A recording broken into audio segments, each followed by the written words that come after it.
All right. Hello, everybody. If anybody is here, let me actually get my thing up here. But hi, everybody. Happy Sunday. We're back as usual. Um, Jack, what are we working on today?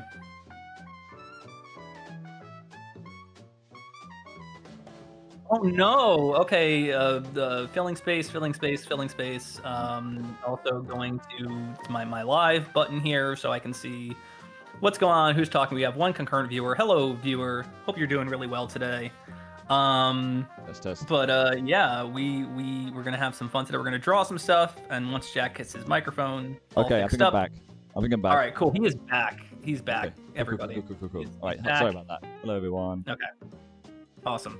But yeah, we did. Jack, what are we working on today? We are going to be drawing some new outfits.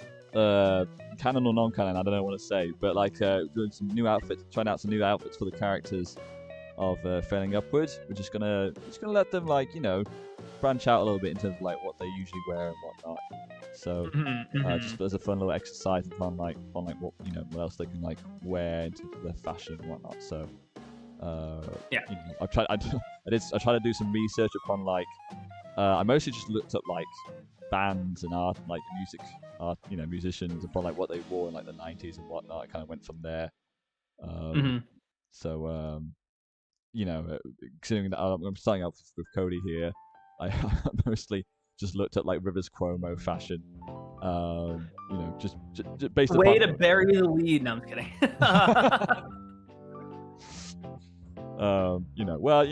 it's. I mean, he's wearing glasses, and he tends to have that kind of I mean, obviously you're a fan of Weezer anyway, so just thought it was a very easy target. Oh, am I? I think that's profiling me, Jack. No, I'm just kidding. I think that's a very mean stereotype. I'm sorry. No, of course I'm a Weezer fan. Of course. No, I'm busting Jack's chops like as soon as the thing starts. No, I'm a very big Weezer fan. And it's cool to kind of incorporate some of maybe even some of the lesser known Rivers fashion into this. We kind of talked about at first Jack kind of came to me, he's like, oh, he wears puffer vests a lot. I'm like, oh yeah, Green era and Jack had also mentioned Hurley era was very much the puffer vest era for Rivers. I think he brought that puffer vest, specifically the green era one, out again for a concert I was at recently. If I'm remembering it correctly, because I know. No, okay. So what it was, there's two things I'm remembering. It's two different concerts. When I saw them, and the Pixies were opening for. Oh, sick. Yeah, it's kind of crazy when you think about Pixies opening for Weezer is kind of insane in retrospect. Yeah, that's a little bit backwards. It is a little. I mean, I love both bands. Don't get me wrong, and sure. I know that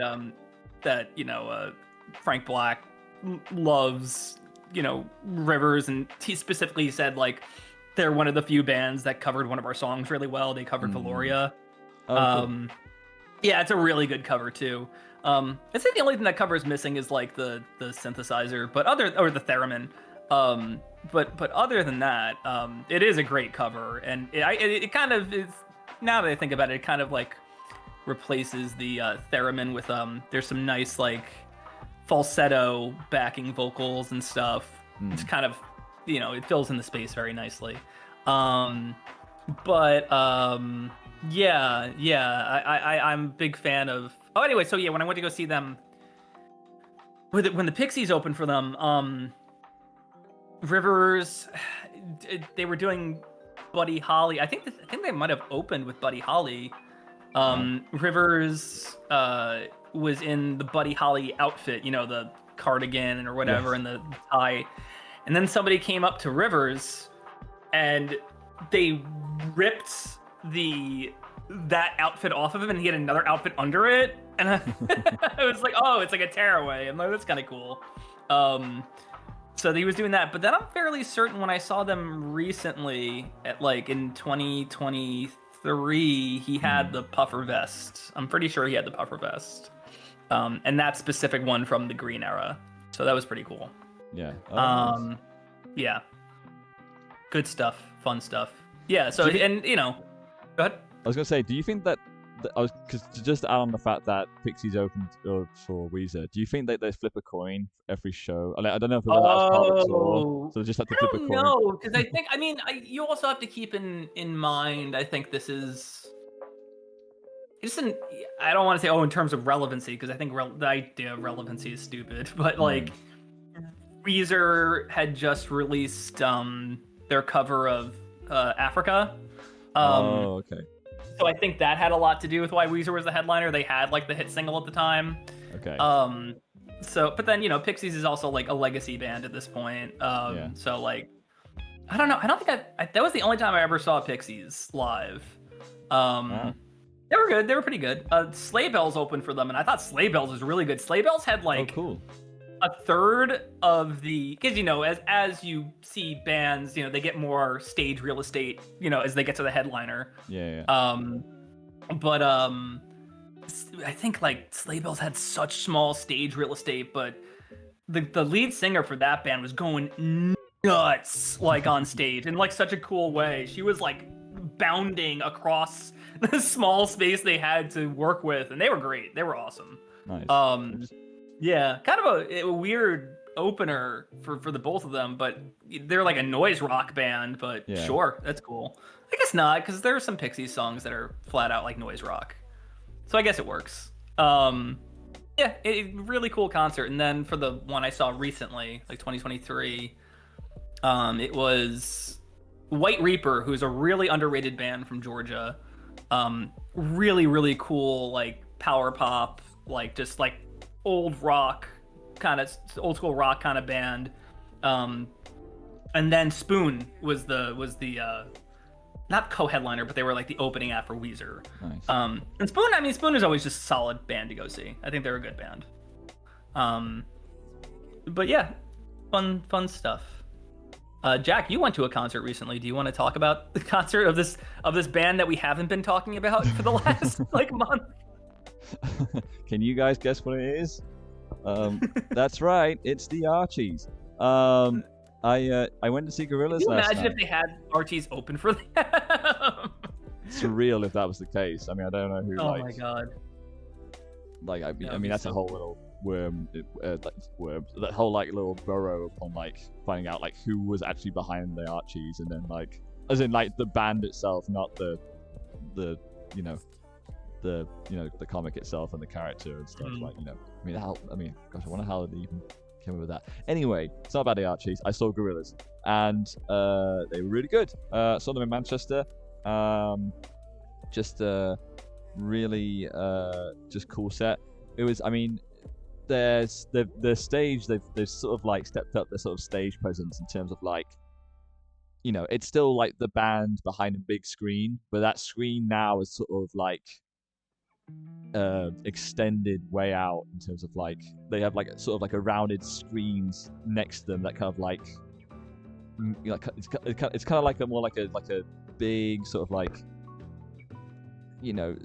rounded by the edges, and then like the big screen behind them, and the layout of the band now is like different in terms of like some artists like on a higher platforms than others. Damon obviously in the middle, the backup singers are behind him, stuff like that. So the stage wise, and the visuals, it's like the way much bigger presence, and all the lights and stuff.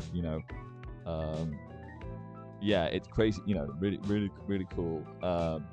Which I mean, I was worried because like they do for a stadium show, it was just like I'm worried if like where I was situated, it's like, oh, I'm gonna get like a good spot to see the visuals or whatever like that. But no, it was like a fortunately it was you could see everything from the stage. So because there was like videos of the band as well, you can get like close up to videos, which are great, handy. But anyway, the set itself, it was great. They've obviously a lot of mountain stuff they played, obviously opening with the Mountain, but then going into Mountain, the opening track, but then going into the Happy Dictator. Oh, they didn't go from Mountain to Moon Cave? No, I feel like that's so fascinating, actually. You would think that they would like go into like you know, that because it makes such a, you know, good opener. It But, like, slides right into it on the album. yeah, they did that like later on. I don't know what actually went about, but like the second track was The Happy Dictator, and I think then the next track was Trans. Oh, so interesting. Yeah, some really surprise cuts actually. They perform like Andromeda from Humans, which I think in context of the song, and especially with the recent album, makes sense because I think it's an album about remembering the good times and about you know, and stuff like that. So Sure. I wondered if that was the case. And then like what else? They didn't perform Dare, which was a surprise, considering the fact that it was in They Manchester. didn't? They didn't perform Dare. Yeah, no. Oh yeah, I've heard that Dare's kind of become a rarity in their sets.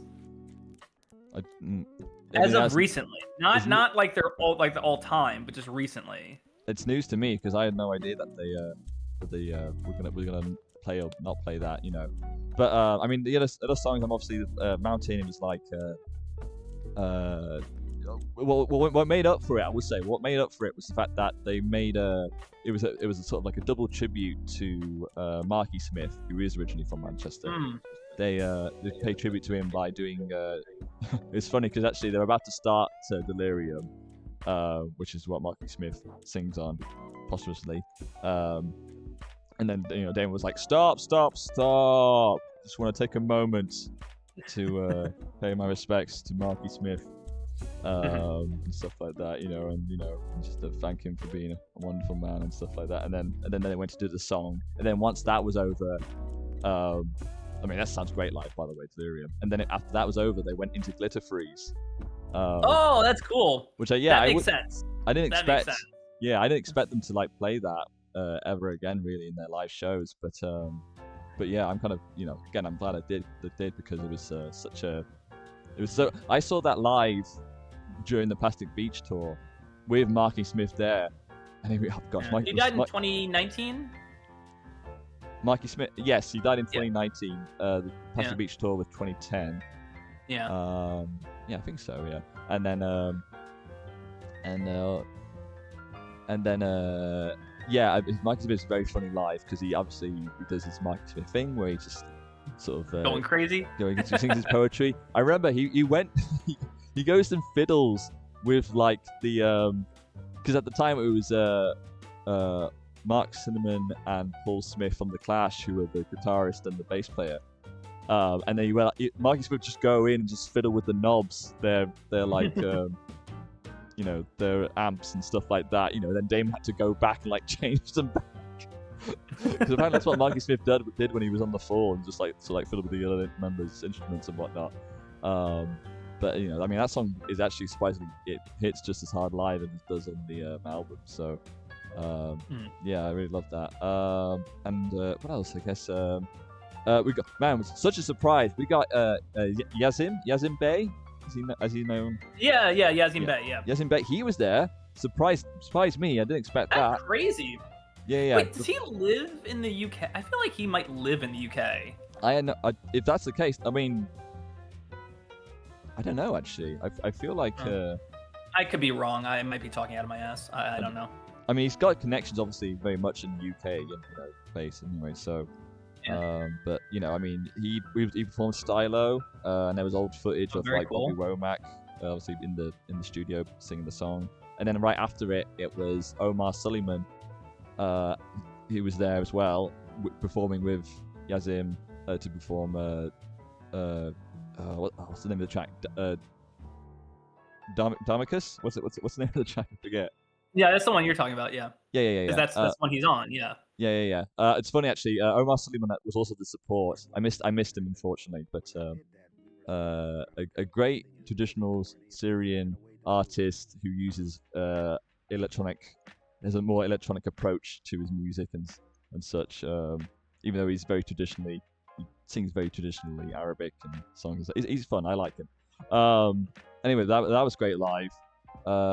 Booty Brown was there for Dirty Harry. Oh, of course, yeah. Nice. Surprisingly, Poss from De La Soul was there as well. Wow, really? And he only, it was just him. It wasn't Maceo wasn't there. But Yeah, they're New But York guys. I'm surprised he showed up. That's cool. I mean, they usually do. They usually come if the gorillas are touring in the UK, in Europe and stuff like that. Usually They come show up in down. UK. Yeah, they do show up. I mean, we the Damon's getting good at getting people, which is pretty cool. I mean, I feel like them and Damon have such a connection anyway, and especially in the UK. Yeah, they're De La kind Soul, of integral to like Yeah. Gorilla's mainstream explosion. I feel like. yeah, and especially in the UK. I mean, De La Soul was such a that 3 Feet High Rising was such a big hit over I here read as well. that they were kind of bigger in the UK than they were in the US, which is Yeah. I mean, not that they weren't big in the US. Obviously, Me, Myself, and I was like a pretty decent hit over here. And they, they were around for like the early '90s as well. But it's the changing rap landscape over here. I feel like they kind of got swallowed up in like that transition from the '80s to the '90s, even though they were putting out like incredible work, obviously. But it's just one of those industry things where like, I think Balloon Mind States is such an incredible like record. Like it's one of my favorite records of all time. That, and then coincidentally also I Wish My Brother George Was Here by Dell. Those are like two of my favorite hip hop records. Yeah, no, it sounds like you had a lot of fun, Jack. It was great. I mean, I think it's. I mean, I was surprised just like how much of like the. It was quite a packed set. I think it felt like quite a packed set anyway in terms of like what they performed and whatnot. It was. I think it was such a, it's such a good show, and it was. Yeah, I mean, I was track list was great. All the tracks there's a nice moment during the shadowy light, where everyone got their phones out, and it was just like this sea of, like, and obviously in a big sort of like indoor stadium, so all the lights were surrounding and stuff like that. Damon made a comment being like, "Thank you, well coordinated," like to everyone. Just, like that was planned. It wasn't planned. Everyone just started doing it, which was just funny. But yeah, that was cool, and yeah, honestly, it was just a great time. I was really happy with like, it was it's been such a while since I've seen them live anyway, so it's just like, yeah, this was really great fun and whatnot. Sounds like it. Yeah. Awesome. So if you're planning to see them, hey, guess what? They still got it, and if you have a chance to do so. Cool. So I'm gonna go to the chat because a couple people posted things. Edmund Garcia is back, says hello again. K Master is here, says hey. Yeah. Jimmy Leet is also here, saying what's up, guys. Hey Jimmy. Edmund Garcia asked questions, thoughts on the newest Digital Circus episode. We were just talking about that before we got on. Yeah. Well, now you don't get to hear anything. No, I was kidding. It was pretty cool. I think Gooseworks has made a really interesting plots, like just like a really interesting like plot. Like I just think the plotting they've done is really cool. Is basically what I'm trying to say. I appreciated, whether intentional or not. I don't know if it's intentional, but I liked the Lawnmower Man reference with Kane. It was kind of cool. I hope that was intentional. I love as soon as we start talking about Digital Circus, we go up like 3 viewers. They know. They know. Yeah, I mean, here we're here doing Pomni chat. No, I just think it's really cool. I mean, I like that Goose wears their references on their sleeve like wholeheartedly. Obviously, there was a lot of like, I have no mouth and I must scream stuff in this episode. But then the Lawnmower Man stuff is really cool too. So, because that was a movie I watched a lot as a kid, for whatever reason. But no, it was a lot of fun. It was cool. So I'm very happy they were able to kind of really get the ball rolling for the final episode. I mean, how about you, Jack? I mean, yeah. I think for me, I mean, as someone who's admittedly this show is now sparking my interest because basically we are now at the point where we're starting to find out the mystery behind, what the Digital Circus is and whatnot, and finding more about the characters. I mean, they always develop the characters for each episode, I guess. But like, in terms of like now, it's like, like, oh, this shit is getting real. So it's like, I definitely didn't expect. Again, I don't want to say too much spoilers, I guess, So put up spoiler. No, okay. I mean, it's got what? It's something like got 90 million views already or something like that. Like if you haven't seen it, it's like jeepers, I feel like if you want to see it, you've seen it already. Yeah. I mean, I'm very surprised what they did to. Again, I'm gonna butcher the characters' names anyway. Is it Kane? Is it that the? Kane, yeah. Yeah. Kane. So I'm just as surprised as everyone in terms of like how, he went. I'll just keep it at that. But but at the same time, I'm like, if you were to do that to him, it's like, oh, that would actually make sense. And then what happened after? I mean, I'm talking about the whole ending in terms of like, how they get to Kane and stuff like that. And then like all that beginning actually was quite smart as well. Actually, I kind of liked learning upon like, oh, this is how this AI kind of became sort of like, it's like clearly this came out, where they kind of trapped him in a box basically, and then he broke out of the box and everything, which is great. It was a cool visual representation of what was going on, and without having to do like a whole backstory basically. Yeah, very smart. Yeah, very cool. Like no dialogue, it's just like we get the gist definitely from just seeing it. So I like that. And I was very we're at a point right now where everyone's in the same boat, being like, oh shoot, now what? So I'm very curious about like what else we will go. How did they get out without the person who was going to help them get out? Basically, I would be very. It was. I thought the thing that was most interesting to me was that when they were kind of showing everything that was being fed into the AI, they were showing like live action pictures and stuff. Yes. And I would be very interested. Spoilers for a 10-year-old show at this point, so I really don't care. But there was a show on Netflix called The Hollow. That was about these kids who wake up in a hole in the ground and they have no idea where they are, and they kind of have to go on a journey to figure out where they are and everything. And at the end of that show, they kind of reveal that it was all a giant game basically, and they're all like in like a VR pods or whatever. And it's live action, but it's really weird because it's the live action kids or whatever, and they all look like the kids that were in the show, but obviously they don't want there to be any kind of like, wait, why do they sound like that? So they dubbed over the kids with the voice actors. Okay. So it's like very jarring. It's interesting. It's actually it's a cool reveal, and I like that they committed to the bit and like went full live action. I thought that was awesome, but I just thought it was very fascinating that they were like, they should be dubbed. I'm like, I think I would get the idea. Yeah. They were dubbed, but no, I would be interested to see if Gooseworks tried to pull off anything like that, like live action wise, for this, or if they go in a totally different animation direction if you do get to see them outside of the circus or whatever. Yeah, I think that'd be very cool. I don't know like what to. Yeah, again, I don't know what I of course I'll wait to see what they come up with, but like at the same time, it's like it'd be very cool to like. That's the thing. I think that's the thing about it is just going against expectations, right? Which is something I kind of like.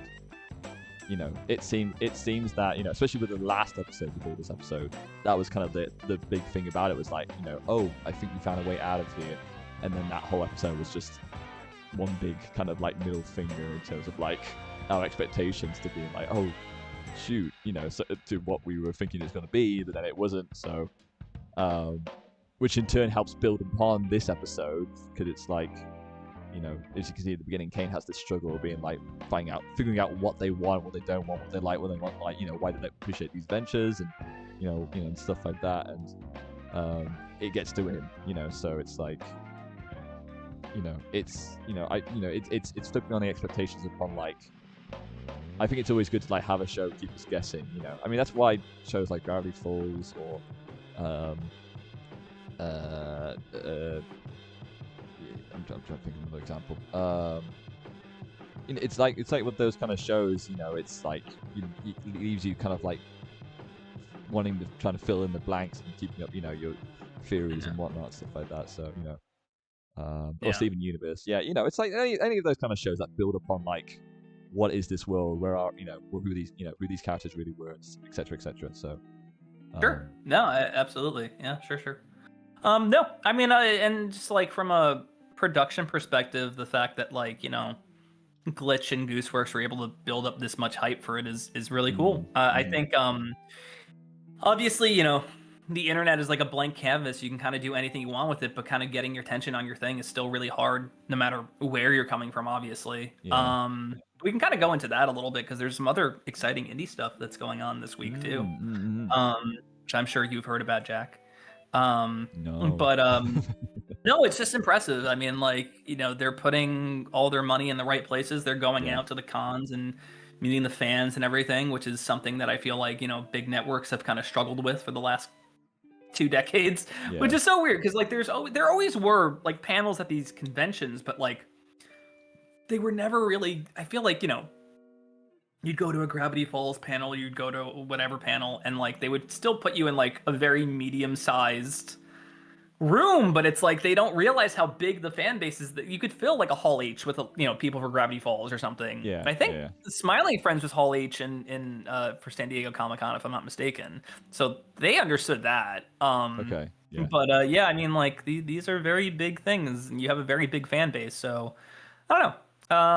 It's just cool that Glitch has been able to kind of really market their stuff really well to their audience, and that's awesome. But in terms of other indie things, we could talk about Clara and the Below, which is I'm very excited for Clara and the Below. I've been a big Matt Braley fan since like Amphibia, so like I'm just glad that he's doing stuff even after he had that really kind of crushing cancellation with his movie over at Sony.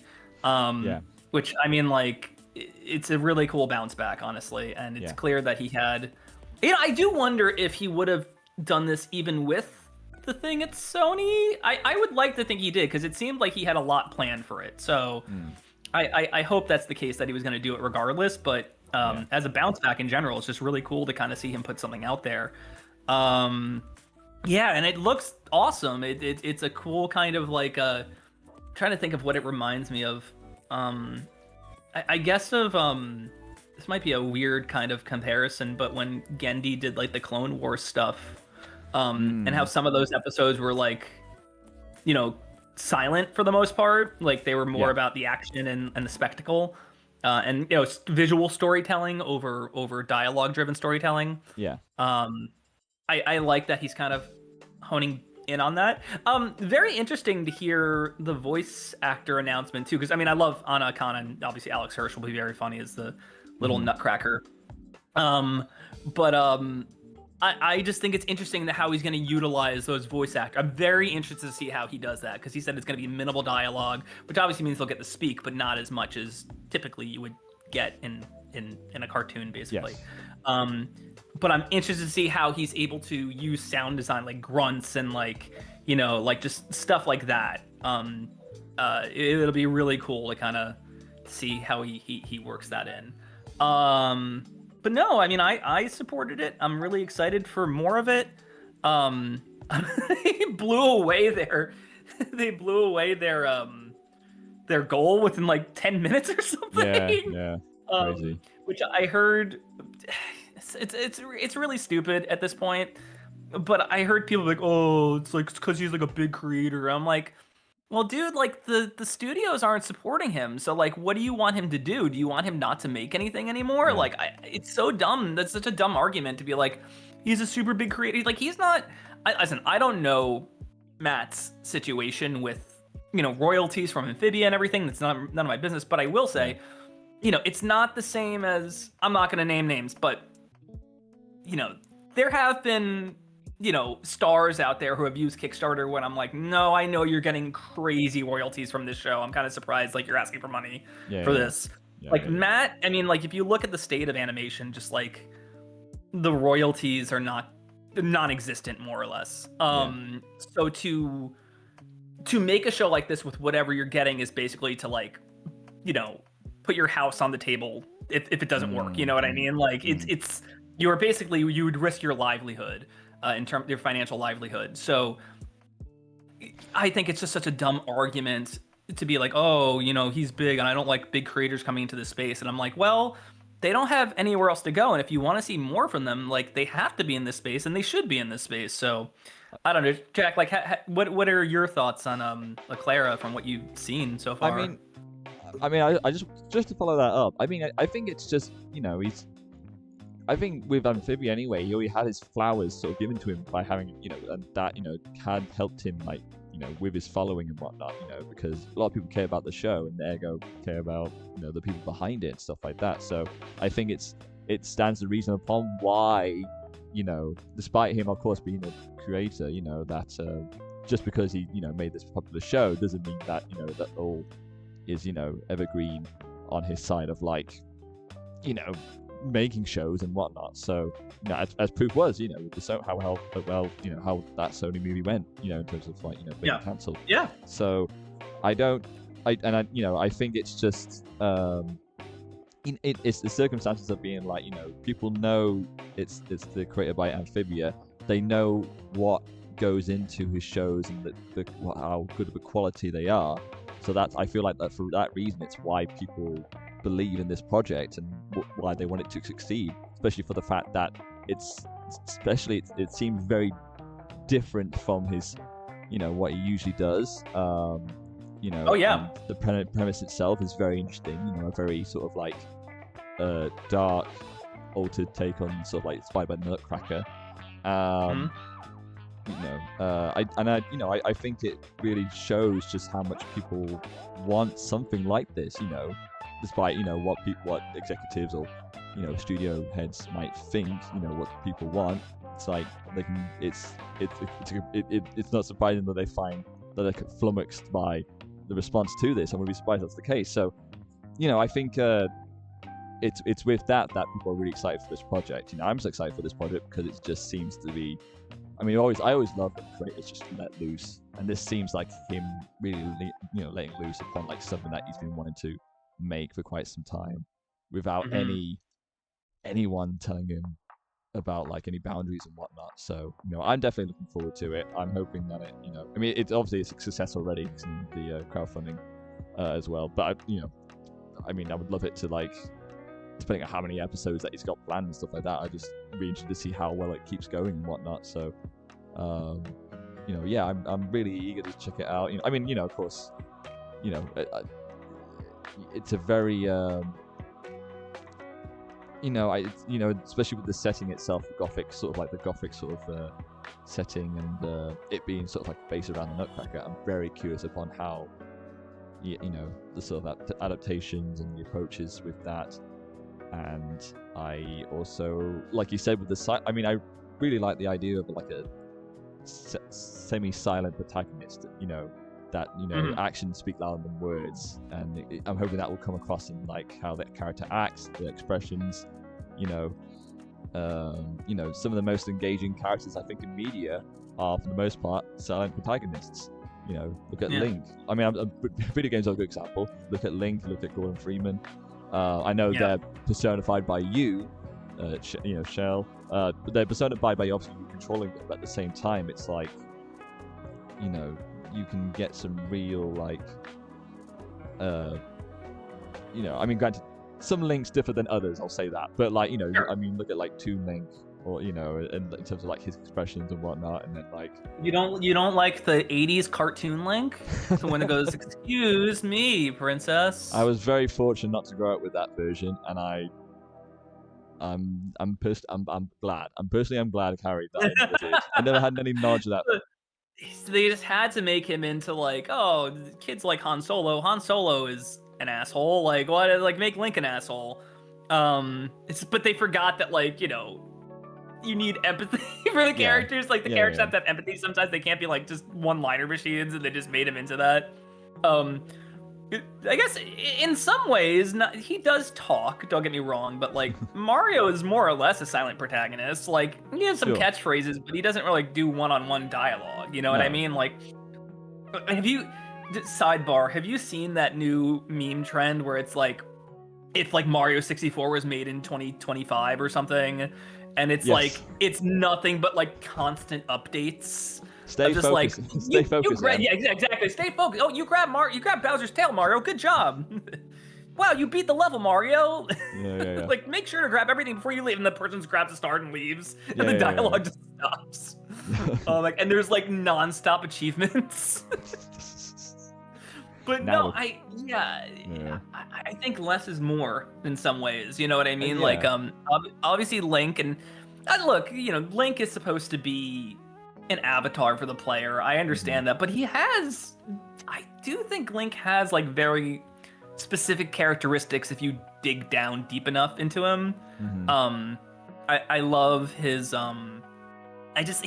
he always seems kind of like a timid guy in spite of doing all this kind of like adventuring stuff to me. Like whenever somebody gets a little too close to him, he's like, ah! Like he's clearly like a personal space guy, which is very funny to me. Yeah. But no, yeah, I agree with you. I feel like maybe Clone Wars was not the best thing to bring up. Although there are episodes of Clone Wars that I think are silent, right? Yeah, I like love nobody's Clone Wars. them. Yeah. I think about I think about Mace Windu, the one Mace Windu one. I think about the when it's just the clone soldiers and it's just no dialogue. Yes, that was kind of the one I was thinking of. Yeah. No, that's awesome. I love Clone Wars. It was just I mean, who doesn't love the fact that it's the people behind Samurai Jack doing Star Wars, and I think it made me like really appreciate those characters way more than probably than in the movies. It's I mean I think I mean I do believe that less is more sometimes, and it can really create like such a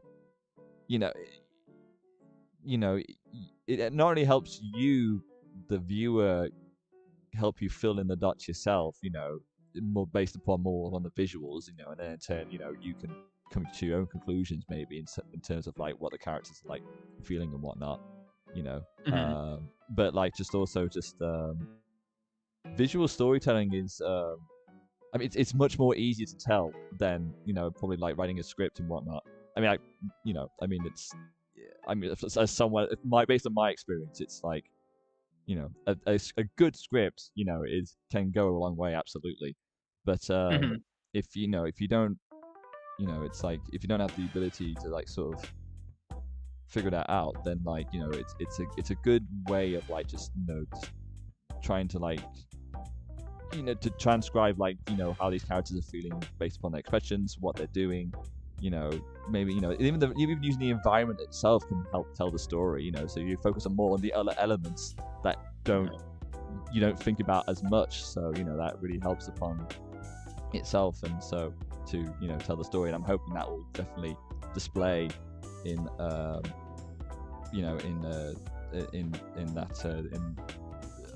my god, I'm blanking on the name. Clara and the Below. Clara and the Below, thank you. On that project. So on the Clara project. So I was gonna say this isn't even like it's just, I thought it was a very funny thing because when I think of titles, usually everything in the titles typically capitalized, but like it's Clara and then the is it ampersand is what it's called for end, like or am I thinking of another thing? I think it's ampersand, right? It's a 4-year screenwriting degree, by the way. I can't figure out what things are called. And then the is undercase, but the below is uppercase. And okay. I was planning on doing a video about Clara and the Below for my thing, just be like, oh, support this. And I was like, hey, wait, how do I type this out again? It was just a stupid thing that I was struggling with. Yeah. It's like, is everything capitalized? I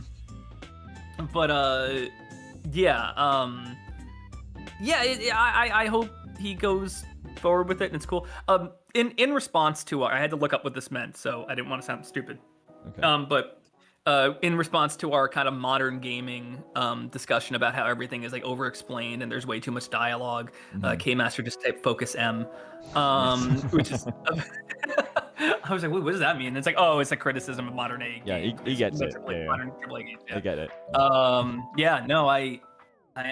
not a very big fan of the over-explaining in games, and I kind of try to avoid stuff like that. I will say this. It's totally unrelated, but somebody made a Game Boy Advanced version of the Home Movies theme, Oh, cool. And somebody said, unironically, I would play a home movies game that's like a labyrinth of like dialogue options, and like you have to convince Coach McGurk to give you $20, but you have to have like an hour-long discussion with him for it to happen. Oh my god. And I'm like, yeah, sometimes it kind of works for stuff like that, like text-based games and stuff. I don't, Jack. Once again, I don't want to get too off. Did you ever play any like text-based games when you were a kid, like that were like very minimal imagery, but everything was kind of like you had to just like choose? Like I guess it was like I guess Commodore 64 had the majority of them, but like MS-DOS games and stuff like that. I mean, I don't. From my experience, I've never kind of played those games. Probably because as a child, I'll probably be like, "This is boring. Where's the video game?" But of course, that is the point of it, because it's obviously you text to play. Yeah. So, no, I mean, I think, although granted, I feel like from experience, even when trying them, it's just like I usually get lost in terms of like I kind of lose my position. Yeah, it requires you to remember so much, like from what had happened before. It doesn't show you your inventory or anything like that. I feel like. So some of them probably do, but like having an inventory system or having like a journal log would be really helpful. Some, the Carmen Sandiego games kind of figured out how to do that. But the Carmen Sandiego games ended up really incorporating graphics, by like the early 90s. Yeah. But early on, they were just like literally just like a map and text, basically. And then sometimes you get like a little video of the chief telling you to do things. But yeah, I was gonna say. Moving on from that, so Edmund did ask something, and I want to get to that really quick. Edmund, I promise we'll get to your question. But I was going to say the other indie thing that kind of came out was Strawberry Vampire is doing another episode, which is I'm really excited to see what Emily Brundage has what she wants to do with that, and it's doing pretty well so far. They're asking for 37,000. Where are they right now? I backed both of these things, by the way. Cool. Yeah, 37,000. They're up to 11,000, so they're on their way. They only launched yesterday. Nice. So they're pretty close to halfway already, which is pretty exciting. So I'm very excited to see what she does with it. She's also doing the really smart thing of just keeping it as an animatic. You know what I mean? Like it's we don't have to have like full animation for everything. Like it'd be cool if we could, but like it's so much easier to just work out an animatic and get the point across if your dialogue and your acting and all that stuff is strong enough to really carry it. And I watched the first Strawberry Vampire short and I thought it was really cute, so I wanted to back it again. Jack, have you seen the that short, the original? I've seen bits of it. I need to probably have you reminded me of it actually, because I didn't actually get a chance to probably get around to watching it, because I was thinking to myself, I'll watch it later, and I never did. But I know of it, and I think that again, it's really cool that it. Well, first of all, it's great that that she still wants to work on it. It's great that the people have interest in it. I will happily, go check it out. Definitely, in terms of like, want to get some fun and stuff. I need to catch up. That's my I need to definitely like add it to. I've got a big watch list, man. Priority straight. I need to, I'll catch up. Since announcing the Kickstarter, I'm like, oh yeah, I remember that. I'll definitely check out the original short and stuff. So, I mean, I'm really. Can you remind me actually, what else did she do? What else did she work on previously in terms of like? Do you know if she worked on like any like shows or?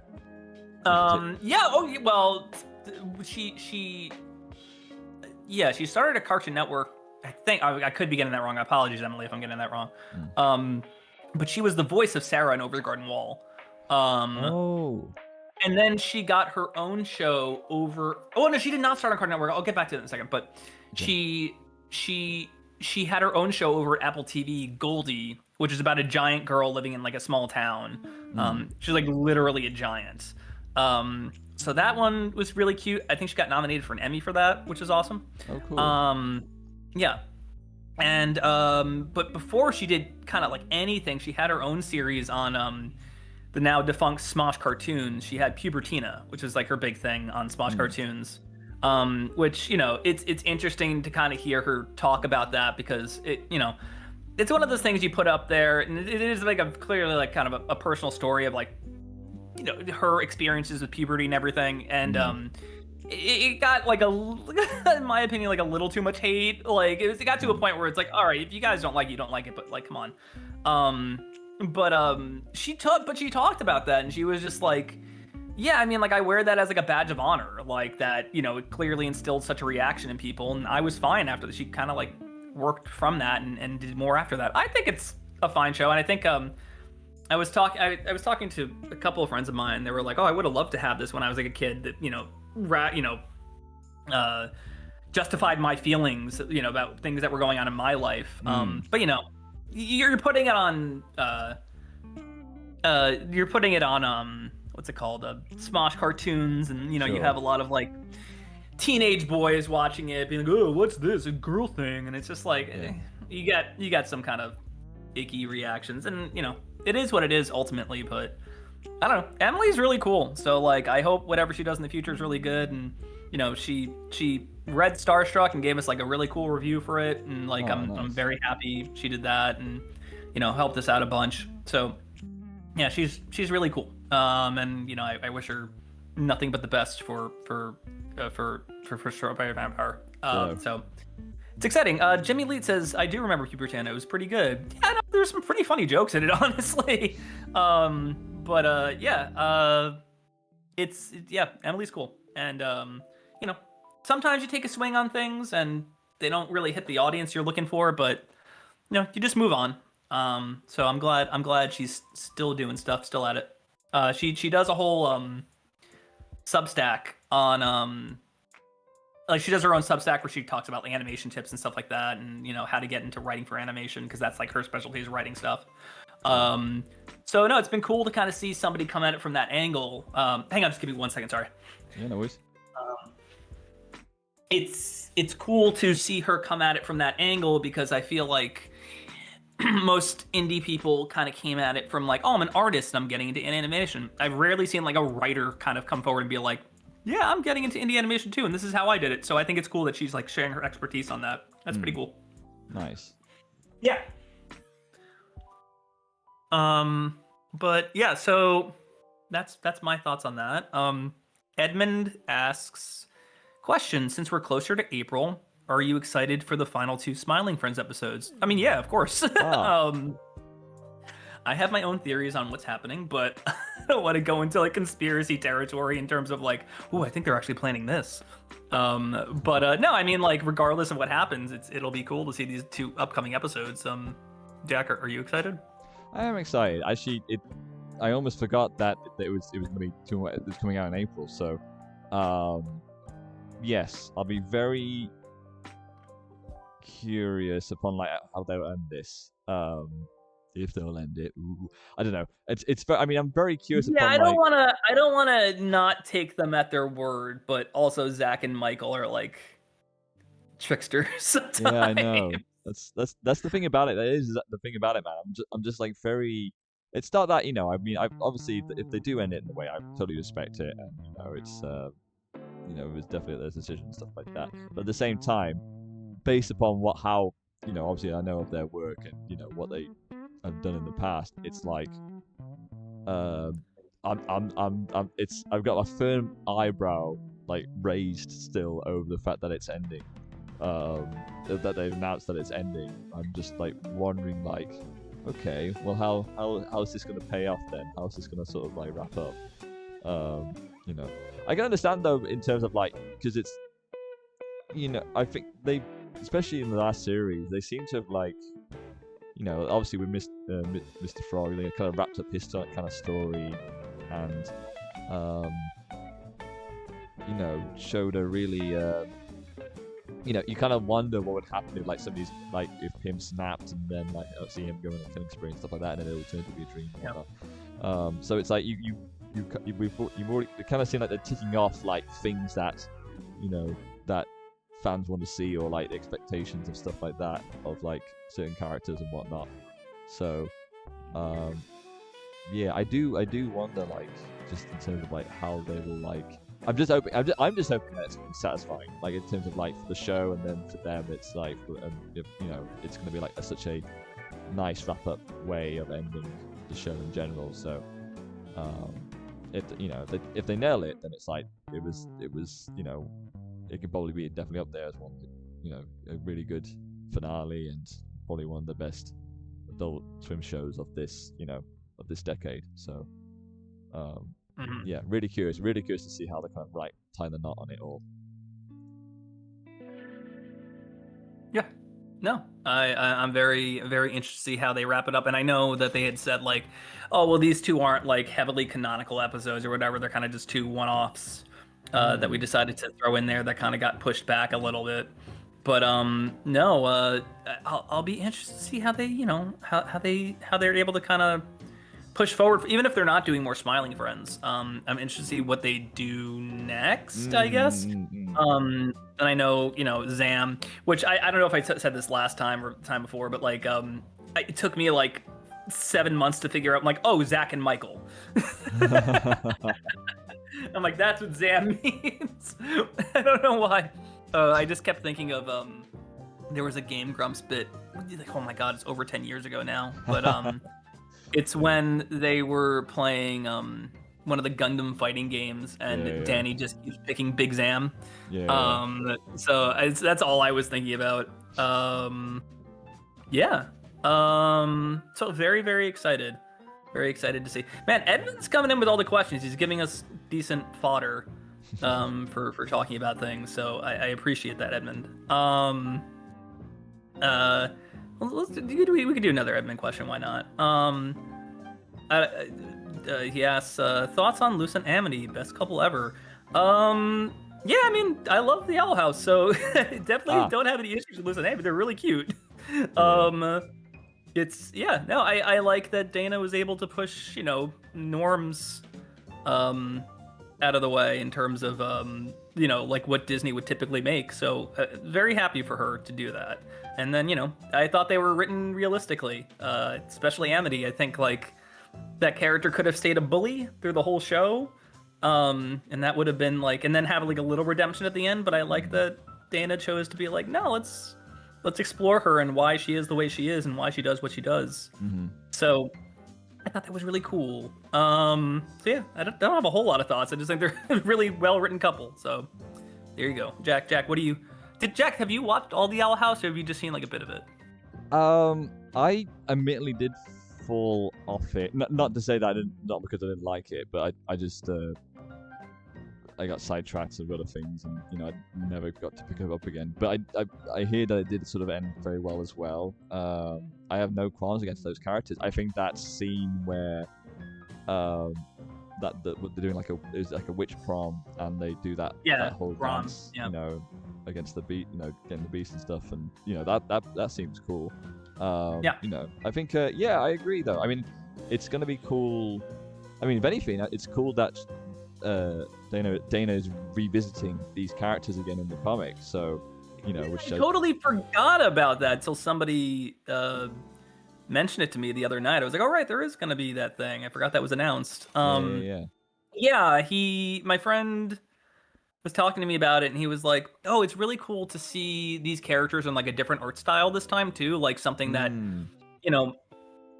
isn't typically what you would maybe see on a Disney show." And it's a little more like, not definitive looking, but maybe just a little more adventurous looking than what you would get on cable TV. So I agree. I think anytime you're able to kind of change up the art style from what it typically is, that's really cool. Also, I love the texture you're using here. It's really cool. Oh yeah, thanks. No worries.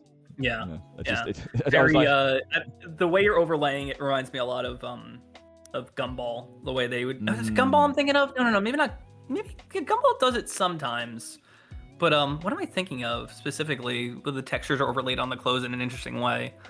I'm thinking of a certain cartoon, and I don't know why I can't like pop it into my.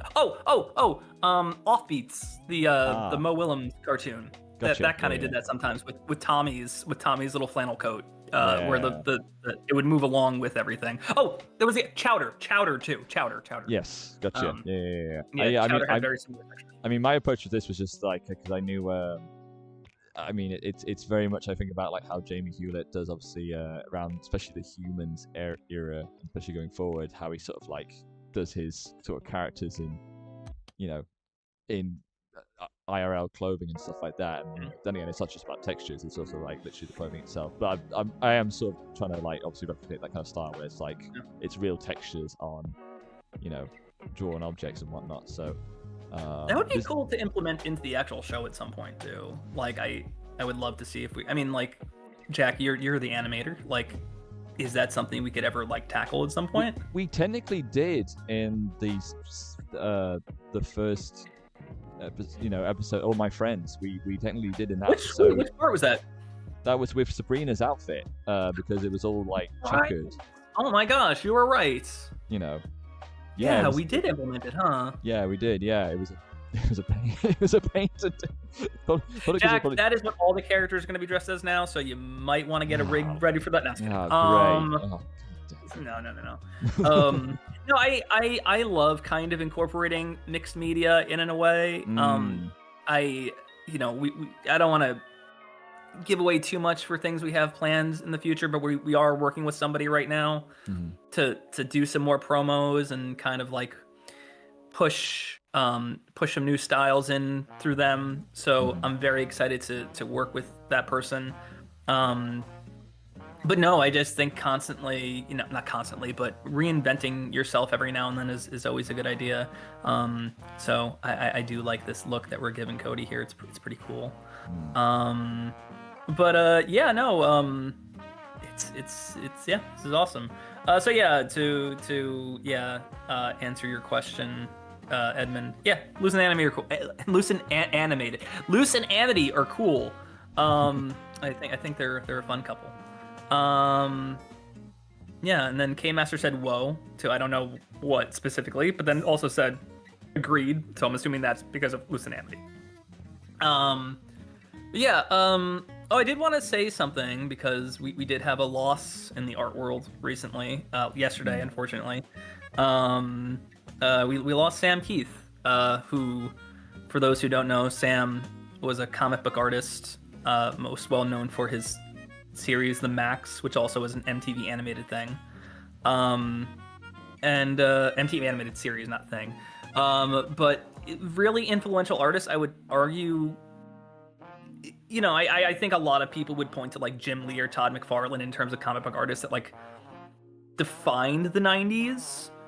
But my mind always jumps to Sam. I think Sam's art was like, and I say this as just somebody who loves his art, I think that was like just the grungiest kind of early 90s like looking art there was. There was just not a whole lot like it. And it looks like grunge music in a way to me. That's like a visual representation of what grunge music looks like. That's cool. So very sad loss. Obviously did other books. Was the one I'm thinking of? He did this really cool Batman book called Through the Looking Glass, which I stupidly called Gotham by Gaslight when I first wrote my thing, and that's Mike Mignola. So that is not Sam, but Through the Looking Glass is really cool. If you like really trippy art, if you like Mad Hatter from Batman, that's like the story to read, I would say. And then he's done other stuff. He's done Zero Girl was another one of his books that's great. He was a co-creator of Sandman, so yes, there's that as well. Very cool. Yeah, just really cool. Very big loss. Go watch The Max any way you can. It's kind of hard to find these days, unfortunately. A lot of the promos and I think the pilot are up on YouTube, but the actual show itself is I think there's a DVD that you probably buy for like $100. Let me see. The Max DVD. Let's see. Complete series. What are you paying for this? Oh, $20. Yeah, go get the DVD. It's really good. If like I think that era of MTV animation is really interesting because they were taking so many risks that other that other stations weren't taking. Them and HBO. Somebody said them and like HBO specifically because HBO had the Spawn series. They also HBO also had Spicy City, which was Ralph Bakshi. Right. So yeah, like they were taking risks. I mean, you know, MTV had Aeon Flux and The Head as well, but the Max is like, I think in terms of just like ambiguity and weirdness, it kind of like overshadows us. I mean, I love those other two shows. Don't get me wrong. Like, Aeon Flux is a masterpiece in my opinion, and you know, The Head is really really funny. But something about the Max and the way they would mix animation styles on that show was just really cool. Jack, you said you'd only seen the pilot, right? Yeah, I've only really seen the pilot of it, or rather the first episode, I guess it was anyway. And what's helped actually is that now people are also sharing it on Twitter, seeing clips of that, and it's just it's I mean it's great because it's like there's not. I think it was animated really well. I really like the character designs. Some of the jokes are just quite funny. Just yeah, I mean, I kind of you know, it kind of makes you kind of like reminisce upon like, oh, we don't get this, you know, we don't do this anymore. Yeah, we don't do this anymore. Yeah, it's like it's a shame. It sucks. It sucks that we kind of like don't have the. I mean, listen, it happens sometimes. I feel like what was that HBO Max show that came out like 2 years ago, the space one? Oh, of course. It's Scavenger's Reign. Scavenger's yes. Reign. Yeah. Like that was definitely a risky kind of thing to do. I love that show, by the way. I have like almost no issues with that show. Scavenger's Reign, you know, even the stuff that kind of maybe skews more towards like what you would consider typical adult animation, but still has like really weird ideas. Like there's Fired on Mars as well, which was very much, I feel like it took what would typically be like a sitcom setup and then just treated it very seriously. Right. It's like, oh no, I'm stuck on Mars, but you know, it's very much just like, you know, they play it pretty straight, and that's cool. What's another one I was thinking of?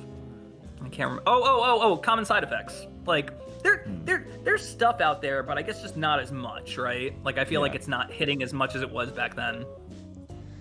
No, I don't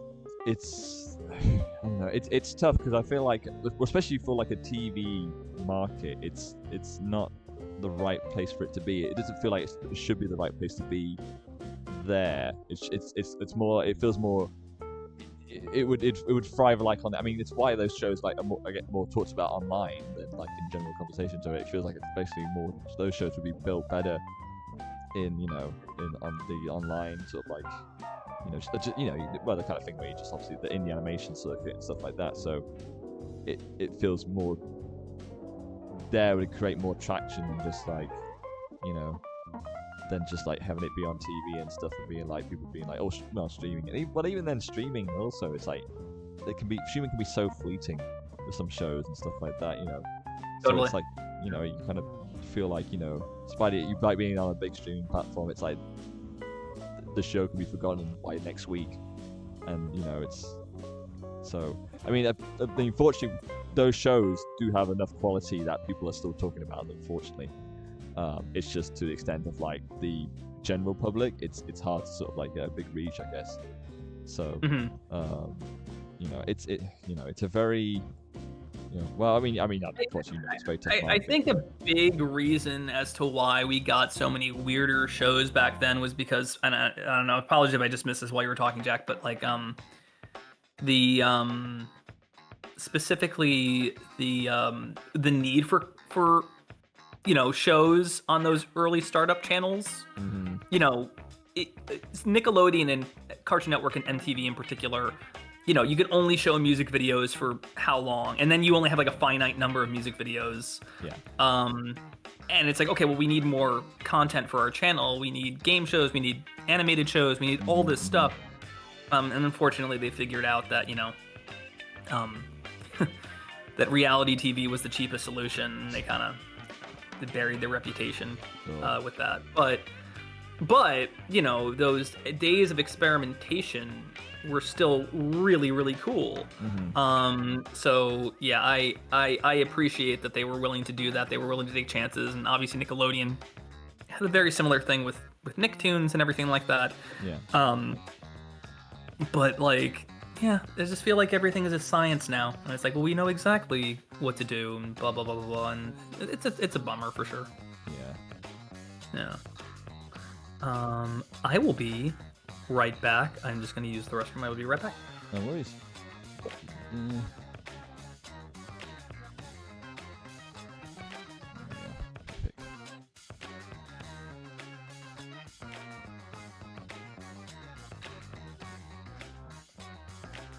Really focusing on like the textures here with like this sort of with this artwork. I tend to like try and like mix up a bit anyway in terms of like when we draw these characters and whatnot, and especially with in the goal of this stream to just obviously have these characters be different outfits and whatnot. I think it helps to have a bit more focus on the texture work and whatnot. So that's why, if you're wondering what playing around with textures right now with these outfits, it just makes sense. We need to add Cody. Cody needs a smile. Cody needs an expression. Trying to figure out which layer that was. There we go. That's the one.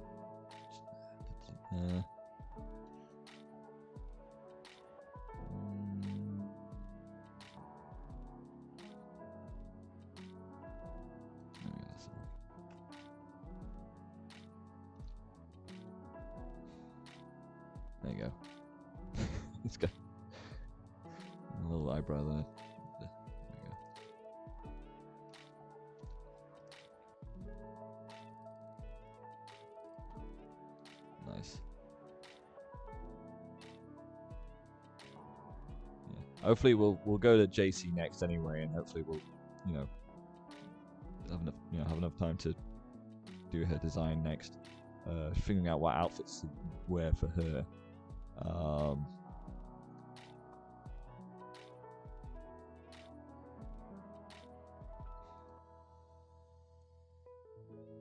think my first approach anyway was just trying to look like what were 90s bands and musicians were wearing back in the day and stuff like that. So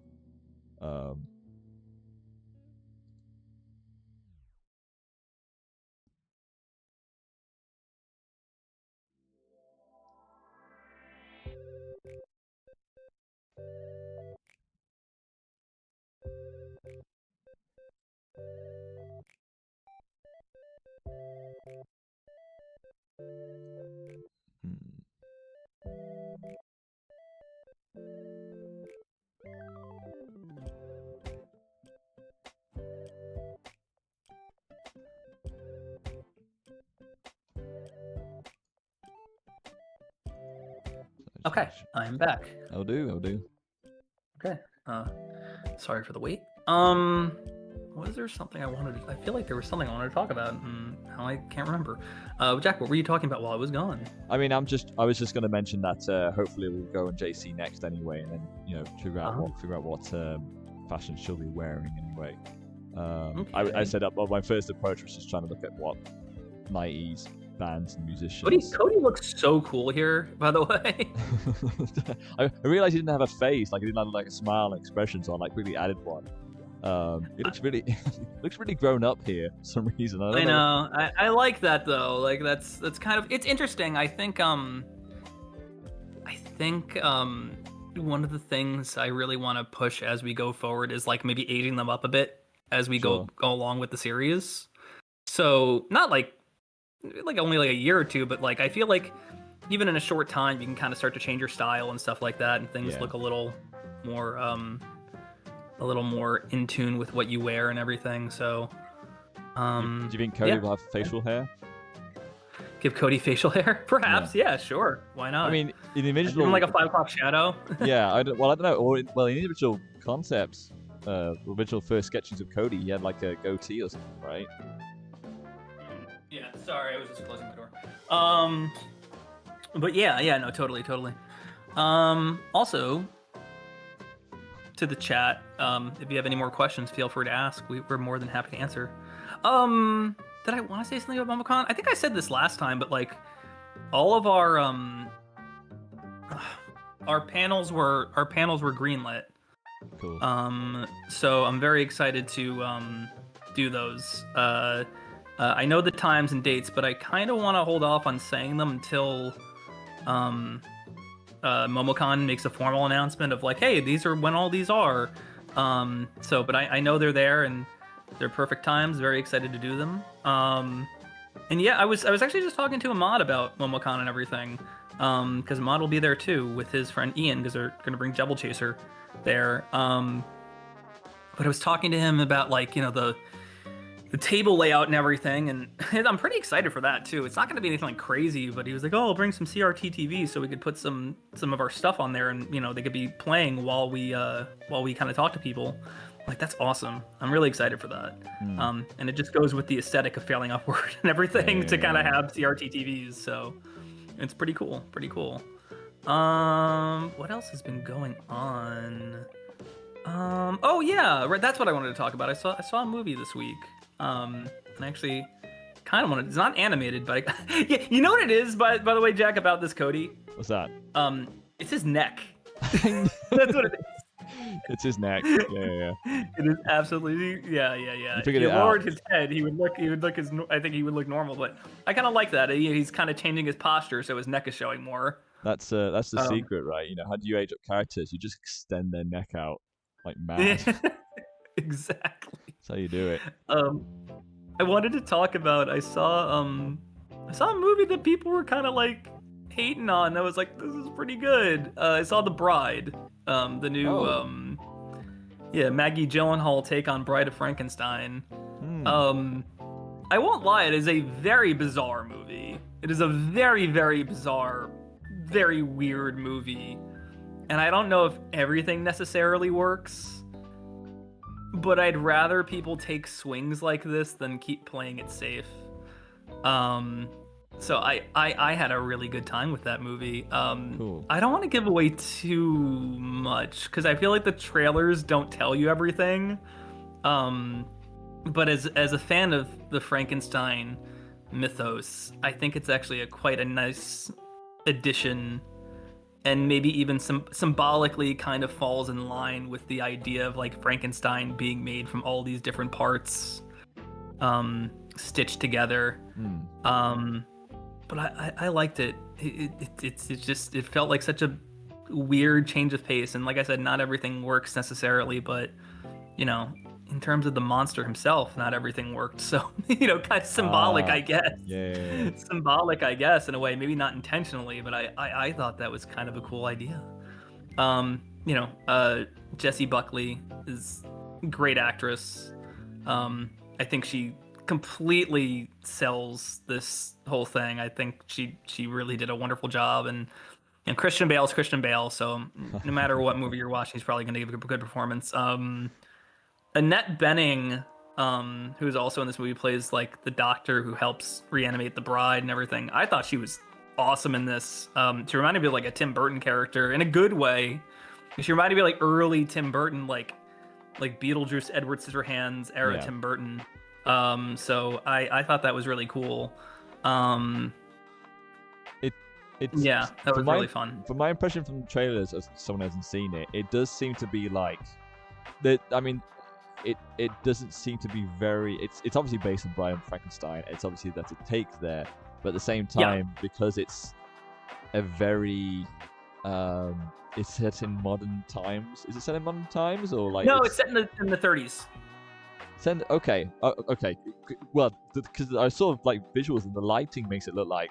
I don't know if it's just due to yeah, I mean, there's stuff in this that looks straight out of like Batman Forever, which I know sounds like but like I like a lot of the kind of neon stuff from Batman Forever. I'm kind of weird like that, I guess, but I don't know. I thought that was cool that they kind of did that. Fever Ray makes an appearance in this movie. As a singer, which is interesting to see them. Yeah. I was trying to figure out like the entire time they were on screen. I was like, who the f- is that? Because I thought I'm like, is that like I thought it might have been like Björk at first, but I'm like, there's no way. There's you no would, way that's Björk. yeah, you would hear about Um, that. yeah, but because the sound of her voice, the sound of their voice is like very much like that kind of like tone, I guess. But no, that was really cool. But yeah, it's very much like, I guess, a contemporary look at the 30s is what you could say. Cool. Okay. All right. I mean, yeah, I didn't know. Yeah, it's cool because my point was that just I guess I didn't know what the vibe or where this. I mean, it's based on Bride of Frankenstein, but yet like what they were in a relationship, and it's like it just seemed like a very much you. Basically, there was no real like I didn't really get the sense of like what exactly is the plot of this aside from the bride and the Frankenstein just like being in love and going out, to. Yeah, it's like a Bonnie and Clyde thing too. I was gonna say Bonnie and Clyde, right? Cool. Yeah, cool. Bonnie Okay. and Clyde. I know a lot of people have been saying Joker 2, like Joker 2 comparison, and I'm like, no, come on, like it's no. Although it's funny, I was just watching a What's in My Bag with John Waters, and he really vouched hard for Joker 2, and I'm like, you know what? John Waters likes it. It can't be that bad. I hear it's very underrated. Although maybe I shouldn't say it. John Waters typically likes some interesting stuff. So and he's got his own taste, but I always respect his opinion because he's just so supportive of things he loves. There's that as well. He's John Waters, so it's you can't disagree with John Waters even when you disagree with John Waters. Yeah.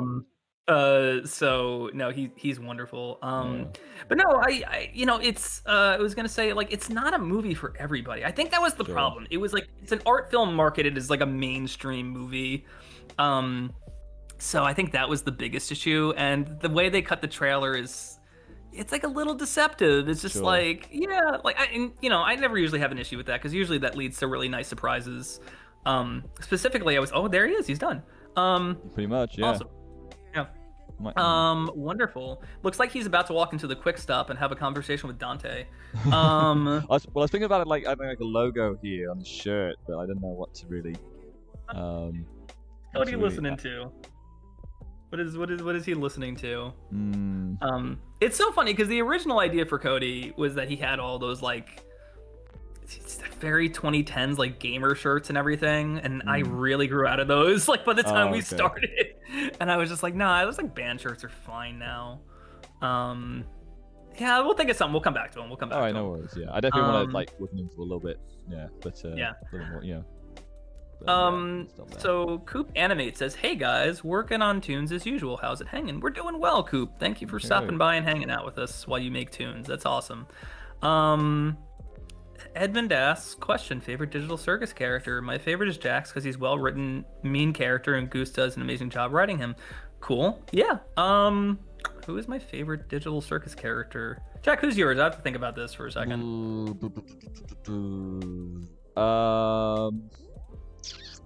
I don't know. I think it's weird. I don't think he's my favorite, but I'm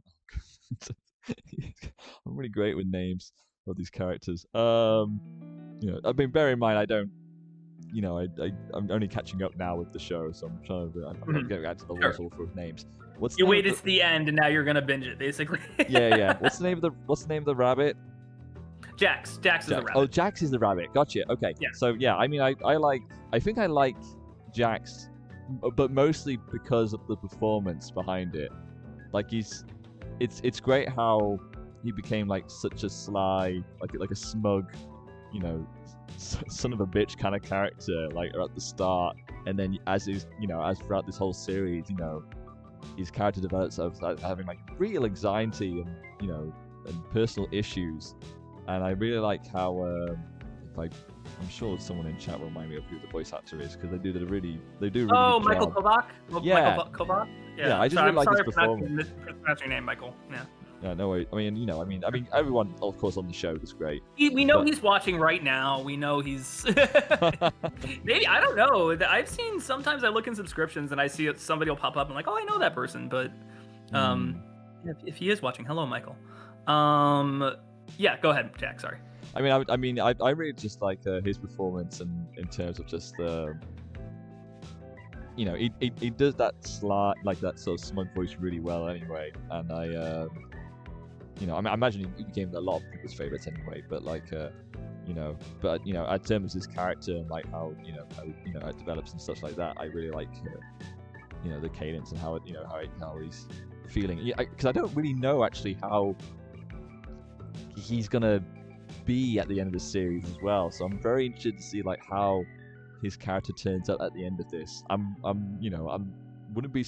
I mean, I don't know, but if he's gonna do like a 180 or do something that's very That's what I was kind of worried about in this episode. I was like, oh no. But at this point, I feel like, without once again spoiling it, like what can he do at this point is the question. It's just like, so I'll be interested to see how they handle that all. It'll probably be cool.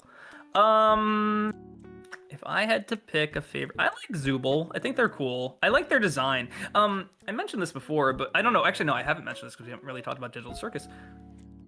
But one of the things that I like about Digital Circus is that it reminds me of this this game that scared me as a kid. It was called Wacky Jacks. It's a Macintosh game. And yeah, it's not very famous. But if you look up Wacky Jacks, I'm gonna get Wacky Jacks. A lot of the characters look a lot like the Digital Circus characters, and Zooble in particular has like, maybe Zooble doesn't have like a 1-to-1, but like Kane has a pretty close 1-to-1 in here, which is cool. Like there's a character with like giant teeth. Most of the characters actually look like Zooble, I would say, in Wacky Jacks. They have that kind of like art aesthetic. I'm gonna post it in the chat, by the way, so you can take a look. Okay, cool. And then you can put it up on screen. What is it? It feels like very early CGI, right? Is that kind of like look where it's like early computer graphics? So here, I'll show you. It's all like with shapes and stuff. And yeah, kinda. It is 2D animation, maybe a little 3D. Oh right, yeah. Oh wow. Yeah. So Zooble gives me like, from a design perspective, gives me like a lot of like these kind of like vibes basically. And I was gonna go rush to say it on like the only upload of like Wacky Jacks on YouTube, but like somebody beat me to it. Somebody had the same thought as me that it looks like Wacky Jacks. But no, I just like Zooble's. I like their design philosophy. I like that they're like, the voice of reason more or less. And they're just sick of like being there. It's interesting because I feel like I had missed something at one point, but Jack says like things were fine until like you and Zooble showed up. So it's an interesting kind of like, Pomni is also kind of the voice of reason to an extent, but I feel like Zooble's obviously much more vocal about what they want out of everything, whereas Pomni is a little more passive. But it's interesting, I would say. I like Zooble's whole kind of like character. It's cool. Yeah, that's I think where I stand on that. I'm very curious, and everyone else in the chat recognizes this anyway. I don't like that yellow dog. That dog freaks me out. Is that giving you bad vibes? It just looks so naked, man. I don't like it. Put on some shorts at least, jeez. Yeah, like take a cue from the bean there. Yeah. But you can see Kane and the guy in the background, right? Yeah, I can see the resemblance. Yeah, just big buck teeth. And then Pomni and kind of the host of it, the jester and everything. Yeah, so like Zooble's kind of the eyeball character, and then I guess Jax would be the rabbit character back there too, or the dog, And then I don't feel like there's no Ragatha comparison. Sure. I mean, I wonder just maybe tweet at Gooseworks. Do you know Wacky Jacks? Yeah. It's my main influence. Yeah. No, I just think that's so funny that somebody got to it before I did, because I was like, nobody remembers Wacky Jacks. Somebody remember Wacky Jacks? There's a game my sister. I was probably like, when did this come out? No, hang on. When did Wacky Jacks come out? Let me see. Wacky Jacks game. 1994. So I was like 5 when this game. This game scared the shit out of me. Is the it? guy with the teeth specifically, I I mean, think. was it the sound effects? Was it just the music? Or No, like, because it's so weird. Because it's just like a game show, and like to the point, to the point where I think it's like Don Pardo, who's like, he's a big he passed away, but he was like a big announcer in the United States. He was like, it's Saturday Night Live. It's that guy. Yeah. So he's in the game. He's the announcer. Oh, cool. But I think it was just the designs that freaked me out. I think the designs are a little eerie. Just the limitations from back then and everything are kind of unsettling in a way, you know. But yeah, good old Wacky Jacks. Yeah. I think if I really love Gooseworks for one thing, it's I do like their character designs. I think they're fantastic. So yeah, really good stuff. But yeah, what else has been going on? I talked about Momocon. I talked about Sam Keith. What else do we have to talk about? Okay, we're done. But no. Extreme movie. Yeah, no. I'm excited. Jack. Why don't we, I guess, give an update on kind of where we are in terms of like keyframing? Like, where are we? I mean, we're working on Scene 2 right now. We had some back and forth actually upon like what would JC wear in the scene, because she's not wearing her usual attire. We kind of showed what she's wearing, right? I think we did like a little like reveal, didn't we? We did, yeah. Yeah. I can get it back up if you want. Yeah, hell yeah, let's do it. Yeah. I mean, we made a sort of like decided that, you know, from what JC, because she's obviously not working, and I guess it's very much, you know, I think I also wanted like maybe to draw something else anyway in terms of like her outfits and stuff, and yeah. So I mean, I definitely wanted to like just do something a bit different. So she's in like kind of like casual, like you know, either like a casual attire or just her, you know, either pajamas or whatever. So yeah, so she's just like chilling out, checking shorts, or pants, and SLR loose shirt, which SLR stands for the Sunderland. Sunderland? Or? Slumberland Records. Slumberland Records, sorry. Yeah. No, just, you know, I mean, it's just a good opportunity to just change up the fashion in terms of, like, you know, like kind of like what we're doing here, but I guess, you know, it's just, just let loose a little bit. So, yeah. So we established that, just working on keyframes upon, like, scene 2 right now. You know, and, I mean, originally, Gary, I will be sharing that with you more later on, actually. I'll be sharing the progress report. Oh, cool, on. Yeah, we haven't really had it. I mean, these have kind of become our, like, little, like, check-ins. Also, JC's ghost hand there. What's... Well, you know why. It's so funny. You know, it's just because I wanted That's Ahmad forgot to color that. It's fine. It happens. Don't get me wrong. Yeah. She's not that but, Yeah. I was going to say, in All My Friends, there is a frame, I think, where JC is missing like a hand, and I was like, this could be our hidden Mickey in every episode where she's slowly fading away. I don't think it was a missing hand. It was just that the I forgot to like the color. The hand is there. It's like transparent though. Yes, it's like there's like an extra color around it. You know, it's like the color escapes for 1 second. Yeah. So. I think anyway. I don't know. It's been a while since you don't go back to your mistakes anyway. So it's like, you know. So thanks for bringing it up, Gary. Really no, I'm sorry, Jack. Sorry. It's okay. No, I just think it's funny. I think it's very charming. I think I like that I like mistakes and things. Yeah. It means we're humans. Yeah. No, I agree. No, I mean, yeah. Anyway, it was just coming on with scene 2. Obviously, scene 2 was also where the big sort of split screen conversation happens. So that takes some time in terms of like the dialogue and just like what the characters are doing. You know, I mean, those scenes usually take the longest anyway. It's the ones I usually want to crack on with the first because it saves time upon like, you know, doing longer shots. And it was interesting actually because I think when working with Nine, he used to start with the shorter shots because you Yeah. like to do the easier stuff, whereas I like to do the longer shots because Yeah, because then you get to go downhill basically at the yeah, end. You get to you know. rush downhill. Yeah. Yeah. I do wonder if, like, with other animators, it's like, what do you prefer to? How do you work? It's like, do you just work on it like from start to end? Do you go like to certain Yeah. shots Oh, first? yeah, we have an animator in chat right now. Coop, how do you work on things? Do you prefer starting longer shots or shorter shots first? Let us know. We're curious. Mm-hmm.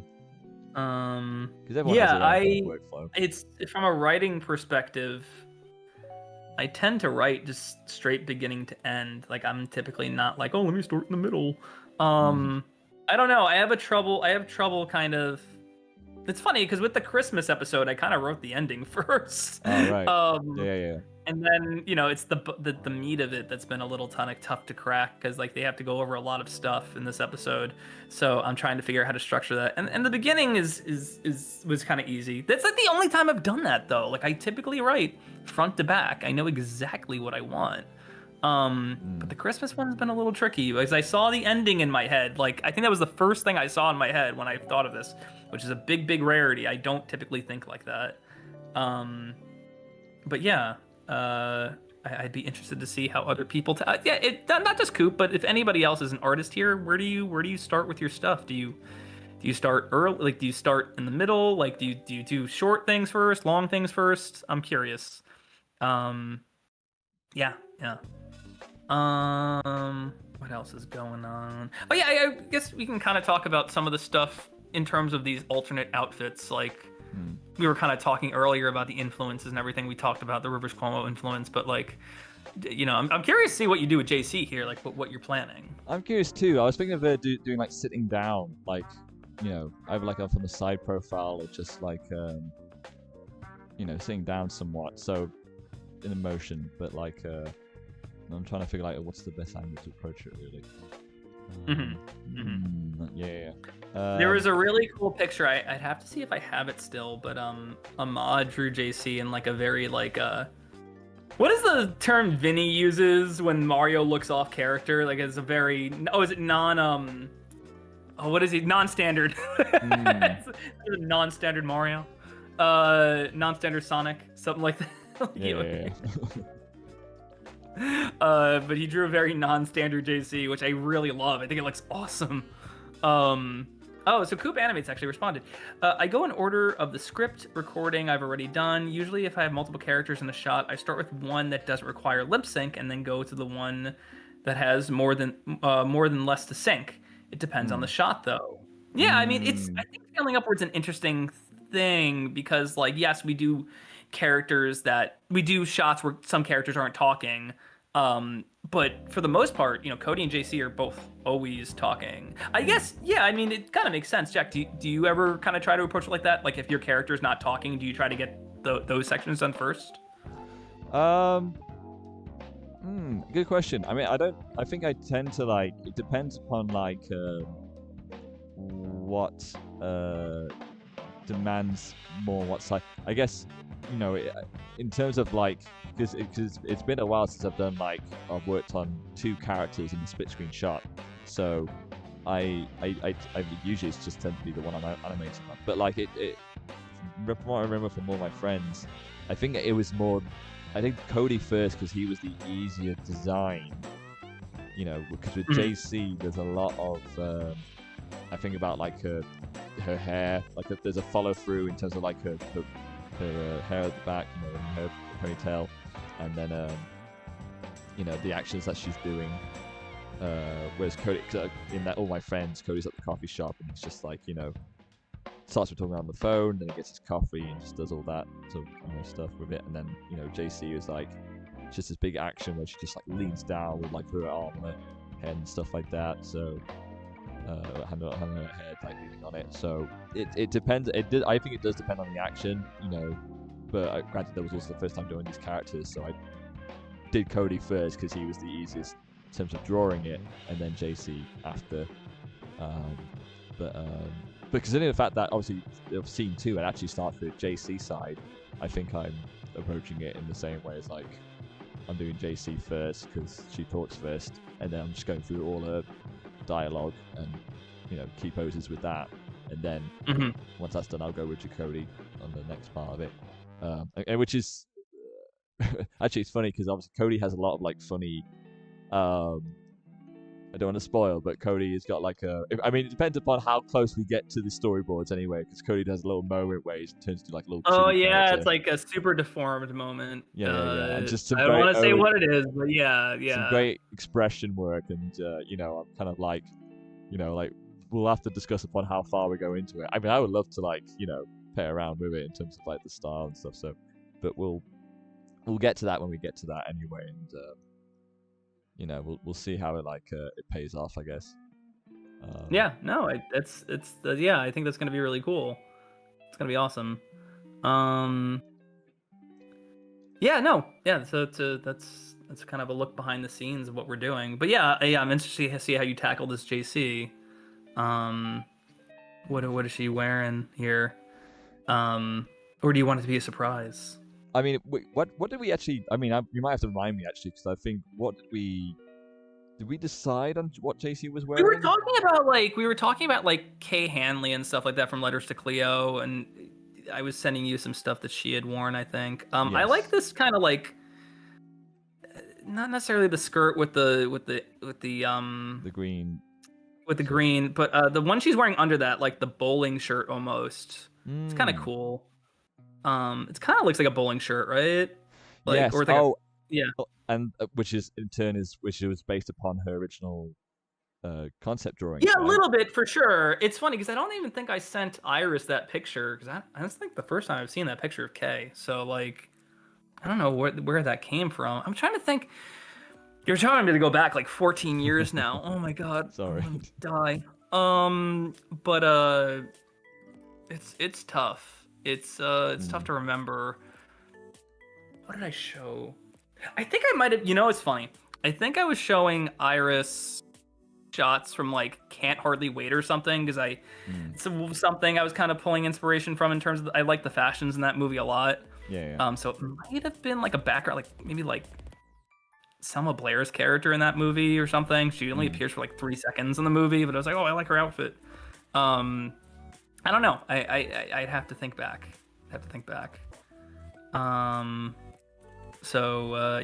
Yeah. But I kind of like that kind of like mid to late 90s look they all have. It's really cool. And like, flannel, it's funny, everyone associates flannel with the 90s, which, accurate, very accurate, but I feel like it's kind of been evergreen for like years now. Sure.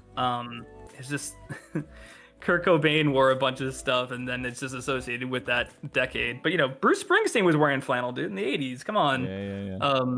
Maybe his looked a little nicer than Kurt's.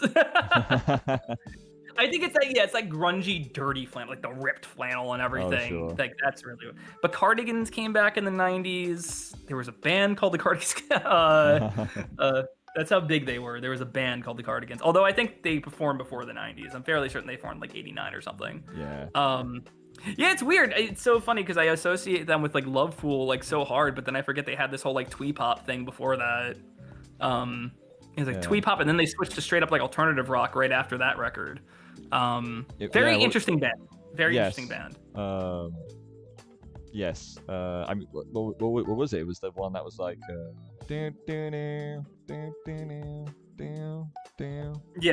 That one. Yeah. I forget the name of it. Yeah. But the video with the car. Yes. That's the one. The OG Stylo.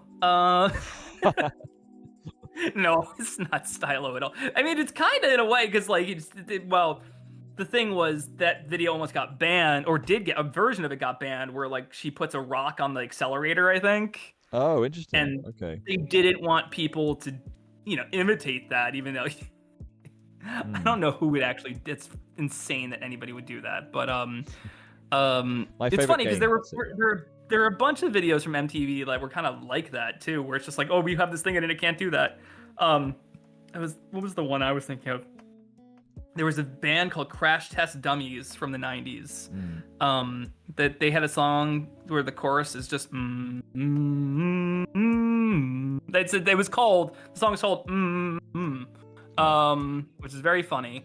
But they're kind of like, I don't even know how I would describe them. A little folksy, a little Baroque pop too, like a little bit of everything. Like from that kind of like basically not alt rock, but then they made like an alt rock follow up to that record, and there was, I think it's like what's the name of that song? I just remember it had a Crash Test Dummies Tooth video. What is it called? Oh, He Liked to Feel It is what the song is called. Right. And the video is this kid who's trying to pull a tooth out of his head because it's loose or it's rotted or something. Right. So he ties a string around his tooth and he's trying to pull it. He can't do it. So he attaches it to the back of a car. He can't do it. He puts it like in the back of dogs. It's not pulling out. He attaches it to a crane. Like it's all these very expensive video for this kind of like niche band, but still a really cool video nonetheless. But MTV was like, we are not playing this without heavy edits. Okay. So they had to, I think, cut out everything of where he's prepping, so it just cut to him like on these things. But then like it is a crazy video. It's a very crazy video. But yeah, like MTV was very like, we're not playing that, kind of like it's so weird. Like how counterculture they said they were, but then they were like, I don't think so. But yeah, very, very interesting edits, and there's other ones as well. Oh, the other big one was and maybe for a better reason, because it was before a lot of this had started happening, but the video for Pearl Jam's Jeremy, which I don't know if you've seen that video, Jack, but I think I have. it's it's a story about like a school shooting. Yeah. I hope we don't get pulled for that. I don't want to get squashed for that. But a shawl scooting, what you said, right? Yeah, Shawl scooting. Yeah. Shawl shoot. Yeah, exactly. But no, clearly very controversial at the time. There's no actual. He never has a weapon at any point. No. So like as far as I could tell, maybe there is like a shot of it in there, but they had to like edit it down like sufficiently. The last shot is kind of, even in the edited cut, is pretty disturbing. Like it's all the kids like, I think because it's not that, because it's more of just like a Kermit sewer slide. So I've heard before. It's more like that. It's a sewer slide. Sorry. Yes. So he can't like they can't show that obviously, but they show all the reactions to it, and like that's more terrifying than actually showing it, in my opinion. Sure. Yeah. I think there's a shot where he holds the weapon up to him, so like that's what they had to cut, which it was before. I mean, we're talking like 91 that record came out, so like it's before like a lot of those things became unfortunately like everyday news. But like maybe that one's for the better and better taste and everything like that, but like I don't know. I always just feel like, unfortunately, art and commerce get in each other's way a lot, so yeah, it's tricky. But yeah, I don't know how we were talking about the Cardigans, and that's how we got on this whole thing. But yeah, I don't know. JC is an interesting character for clothes, because I feel like we kind of just plopped her in the hoodie and like never looked back. But initially she had some more interesting outfits. I kind of showed you, like I said, I showed you the one that Iris had drawn where she has like the halter top, and yeah, I don't know if she has a choker in it. I heard she was supposed to have like a choker. Wow. Yeah. It's funny. I feel like even though she doesn't wear black, all black like a goth thing, I feel like you could easily transition JC into that kind of fashion of like the goth girl, like the redhead goth girl or something. Yeah. Maybe she did. She would open up a whole new world of fans for us, I'm sure. I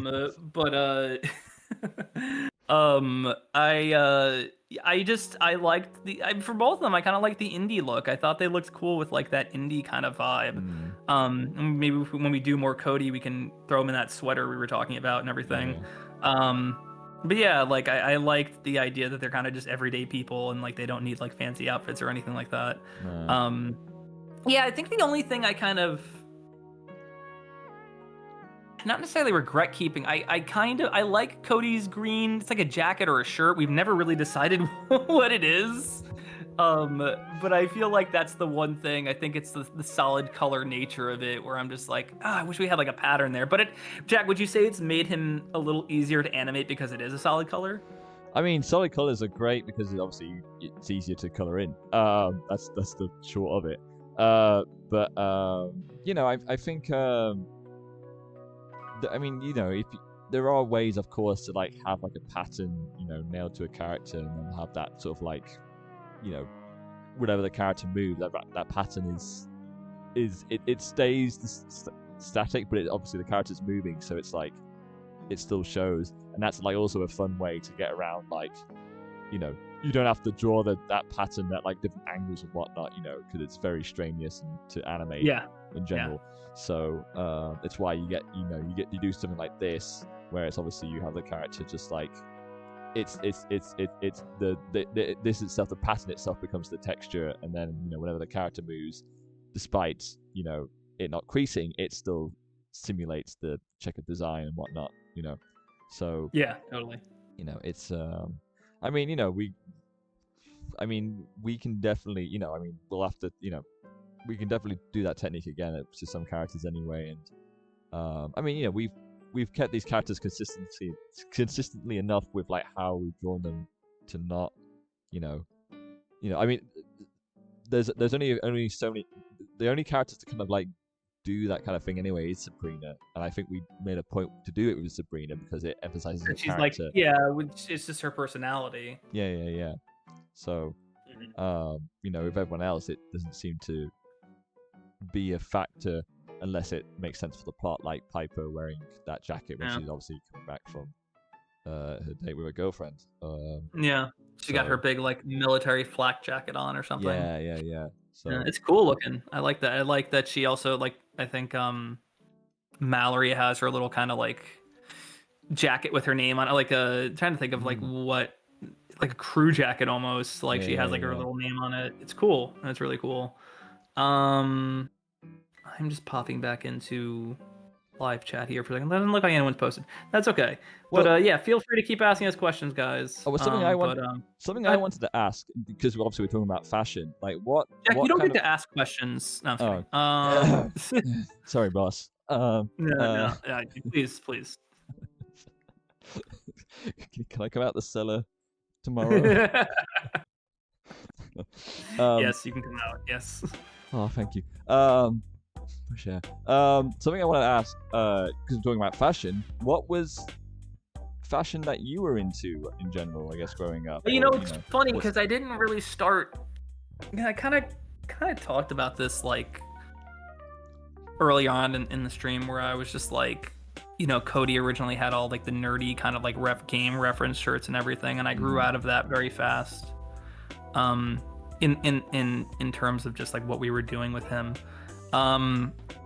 But for me, I would say like I didn't really start like looking beyond kind of like what I would usually wear until I was in high school. That's usually when it changes, like you're in your like early middle school or late middle school, early high school.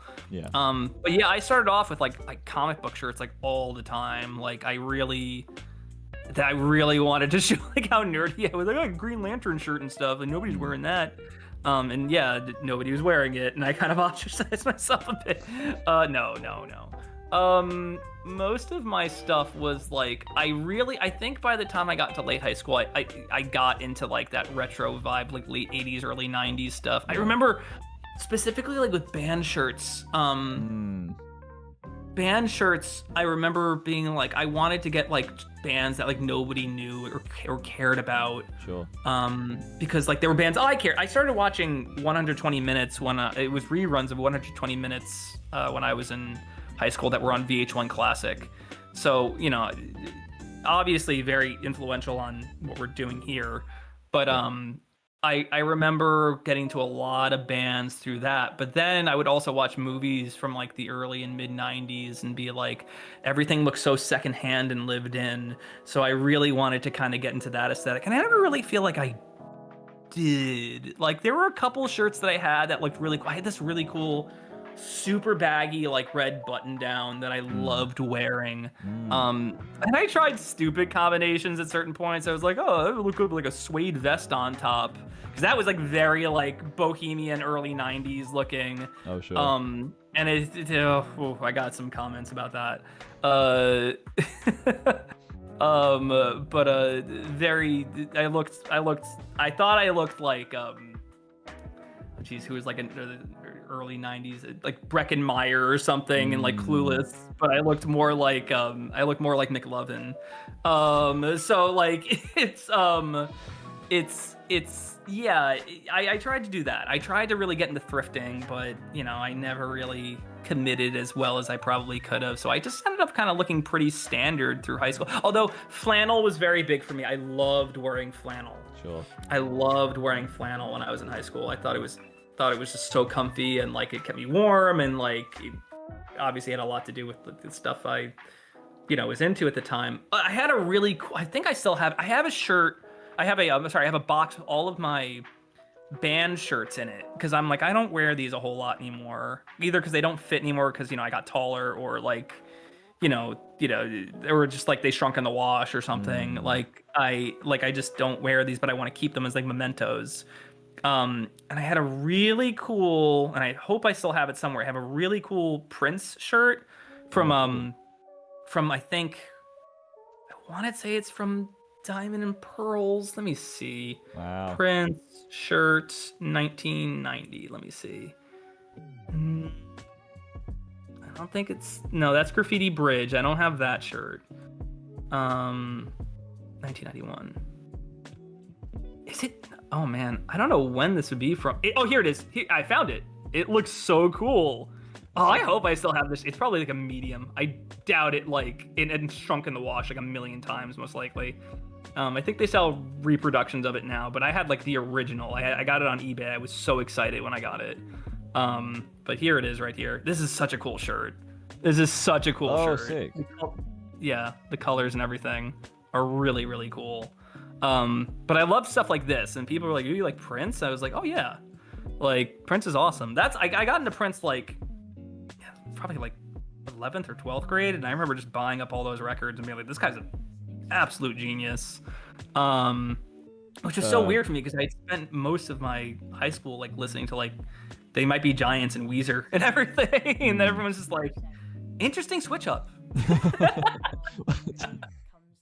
I mean, it's Prince finds a way, I feel like, No, absolutely. I think there was a point where I started getting into like 90s New Jack Swing, and he kind of did some stuff that was adjacent to that, but then he did all this other stuff that was so like weird and cool, and like he was more than just like, I think people would try to peg him as like an R&B guy, but he was very much a rock guy. Very much a rock guy.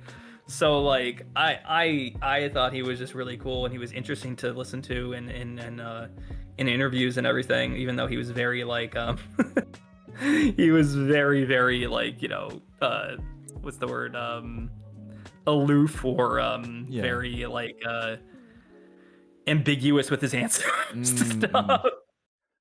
I still love the if anybody has the time to go check it out, but there was a wonderful Kevin Smith like when Kevin Smith met Prince kind of like vibe video, and it's just he's like everything you think he is. He is like from another planet basically. It's very, very funny. I need to I need to show you when Soulwax interviewed him. Really? Yeah, it's very one of my favorite bands, Soulwax, and especially it was during when around the time when Much Against Everyone's Advice is out, but they had like their own TV show in Belgian television, I think, where they music-based TV show, and they got a chance to interview Prince. It's a bit of an awkward interview. I mean, any interview with Prince is pretty awkward. Yeah, I know. But I mean, it's funny in this context, and of course, it's funny how they look back at it. Like they kind of like, it's like, I mean, of course, they were big fans of Prince. Prince and influences their work, and in terms of like, it was that kind of thing where, they met him just. I guess either Prince didn't like the questions they were asking, or the questions were too blunt, you know, and or they were probably also a bit starstruck to be like, oh my god, it's Prince. So it's like, you know, they were kind of trying to be professional, but at the same time being very nervous. So It's interesting. I'll have to check it out. Yeah. It's The fun, one interview right? the awkward interview I always think about is, have you seen the interview it's an MTV interview with Beck and Thurston Moore from Sonic Youth? No, I haven't. Where it's Beck like just as Loser is blowing up, and you know he's still playing like very aloof weirdo Beck at that point. Like he's not really like giving serious answers about like why, you know, he does what he does or how he does what he does. But like Thurston Moore, I mean, like it's like, you know, it's an immovable object, meaning like, you know, it's very like neither of them are having each other, but they're kind of respecting each other's like aloofness. Oh, okay, great. Like Thurston Moore's like, so, you know, what were the first records you got? It's like, and Becca's like, they got some Yanni records. It's like stuff like that. Like, you know, he's not even. And then he takes out like a tape recorder and he starts playing like garbled stuff like on a tape recorder in the middle of the interview to like distract. Okay. All right. It's so funny. It's so funny. That, and then like, you know, any Blue or Pinkerton era Rivers Cuomo interview is also really funny. Oh, sure. Not really funny. It's kind of sad because it's like the dude is like so awkward and like he clearly he's not comfortable with being on camera, to the point where it's like, you know, he's just not answering questions. What's interesting is when people stop asking him about like, you know, are you like a rock star, Rivers? Da, da, da, da. Like it's like, hey Rivers, do you like comic books? And like he immediately like lights up. He's like, oh yeah, I love cool. comic books. Yeah, like you can see him like light up like immediately. But when people are trying to be like, ask him about the music industry or like ask him like about his music, like he clearly wants his music to like speak for itself. Stuff like he doesn't want to talk about like, you know, being a rock star or anything like that. Yeah. Now, if you listen to interviews, he's very like technical. It's like, oh, we made Undone this way and da da da da da. Like, but back then he was just like, oh my god, I hate this. Oh man, there's one Australian interview where like I feel bad for the host because he's clearly trying to like play like off like, oh, we're this fun like, you know, silly lighthearted thing. You know, he calls Rivers out and he's like, oh, from the band Weezer, like Rivers Weezer. I'm just like, oh no. Oh, boy. And Rivers is like clearly hungover, like he'd got no sleep the night before, like he's just not happy to be there. But funny stuff. But yeah. I was gonna say another fashion thing. Man, speaking of Kevin Smith, I was so into like Mallrats, and I remember Brody.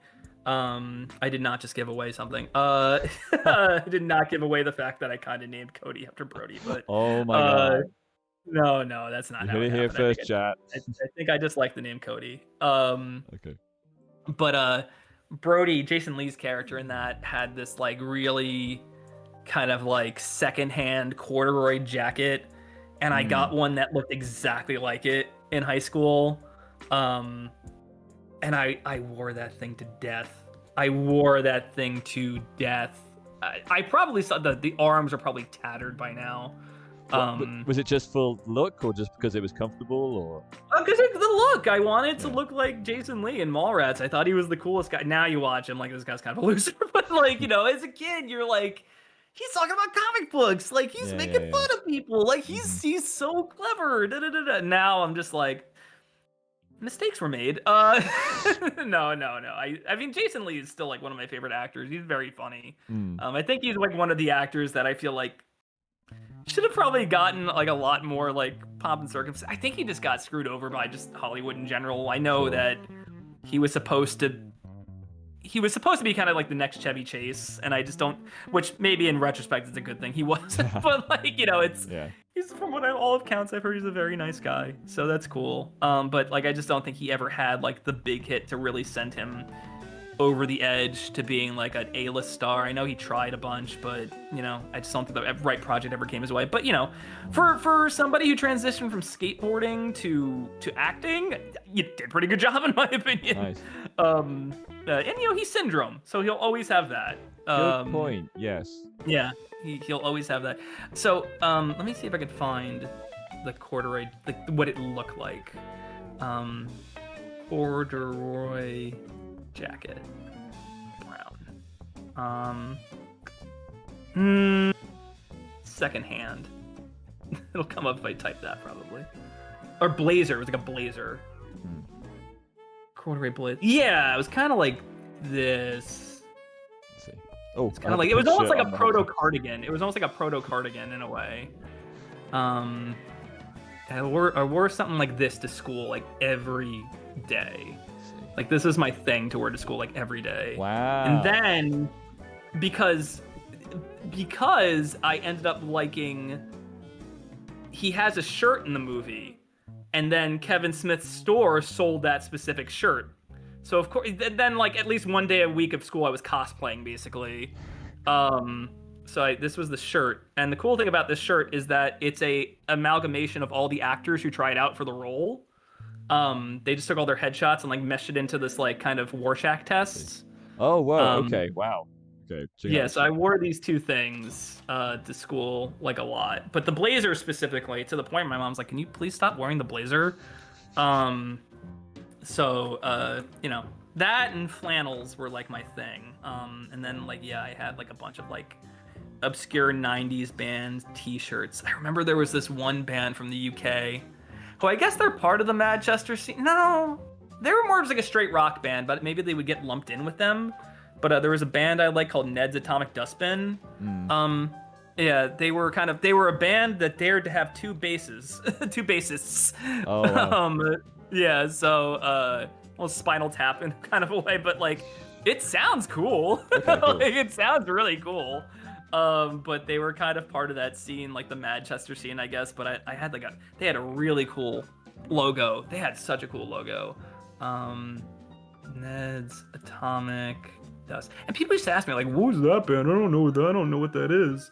And then I'd have to explain. They lose interest after like a minute. Yeah, I had a very complicated high school like musical taste, but a lot of '90s stuff.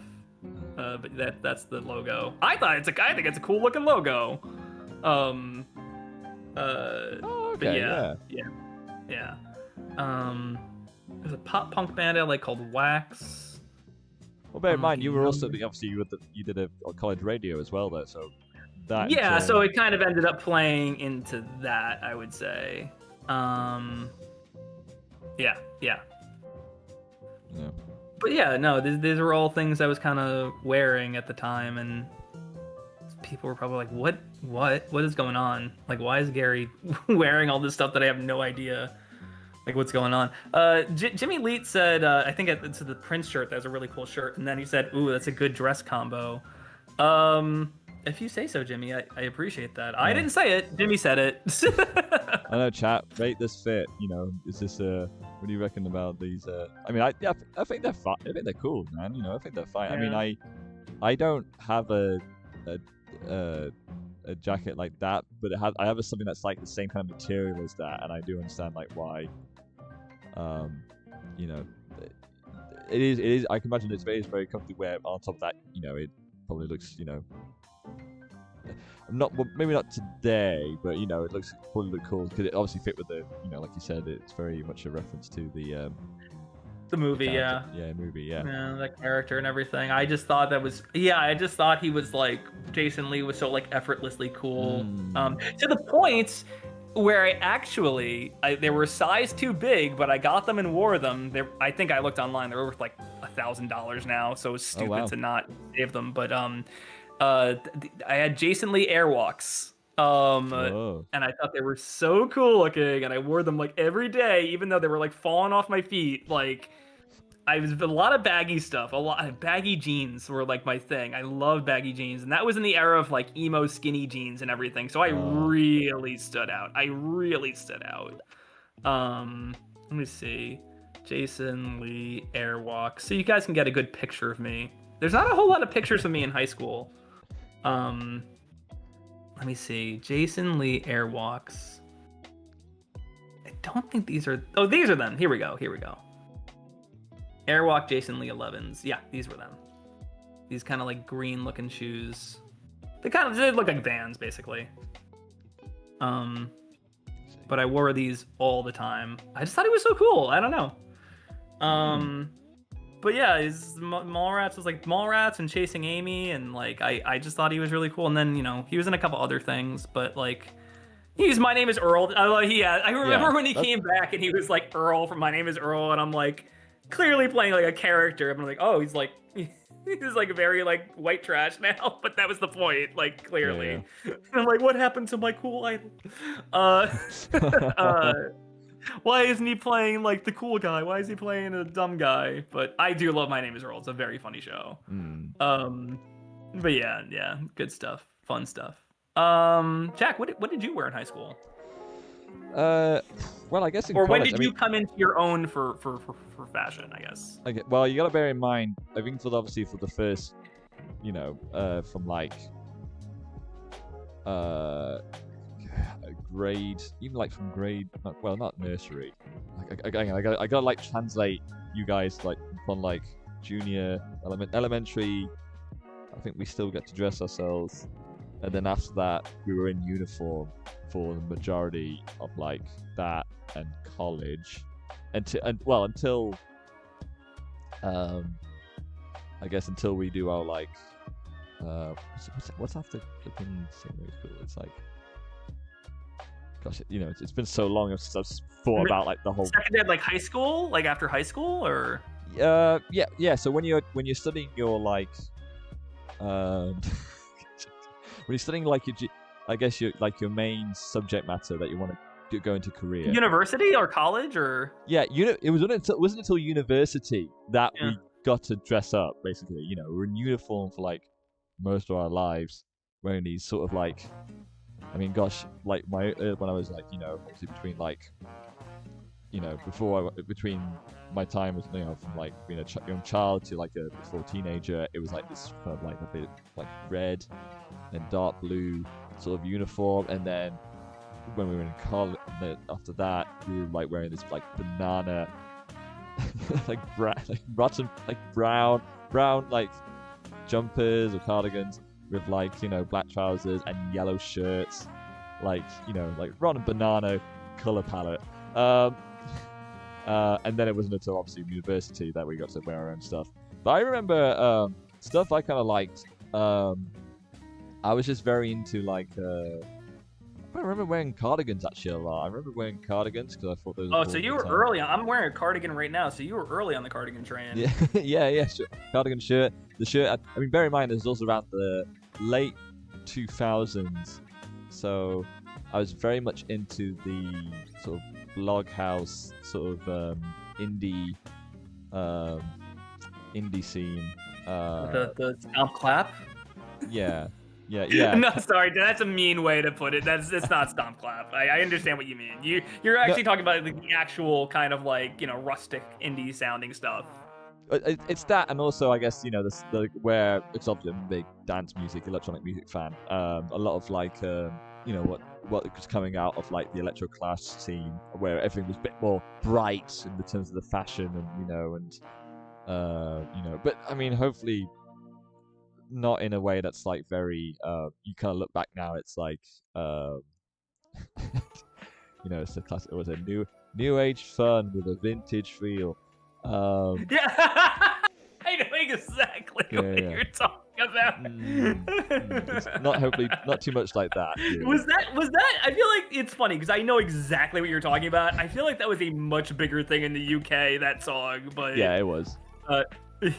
I know exactly what you're talking about. I mean, if anyone wants to know, if anyone actually wants to know the fashion that I was probably into or was around during that time, go look up.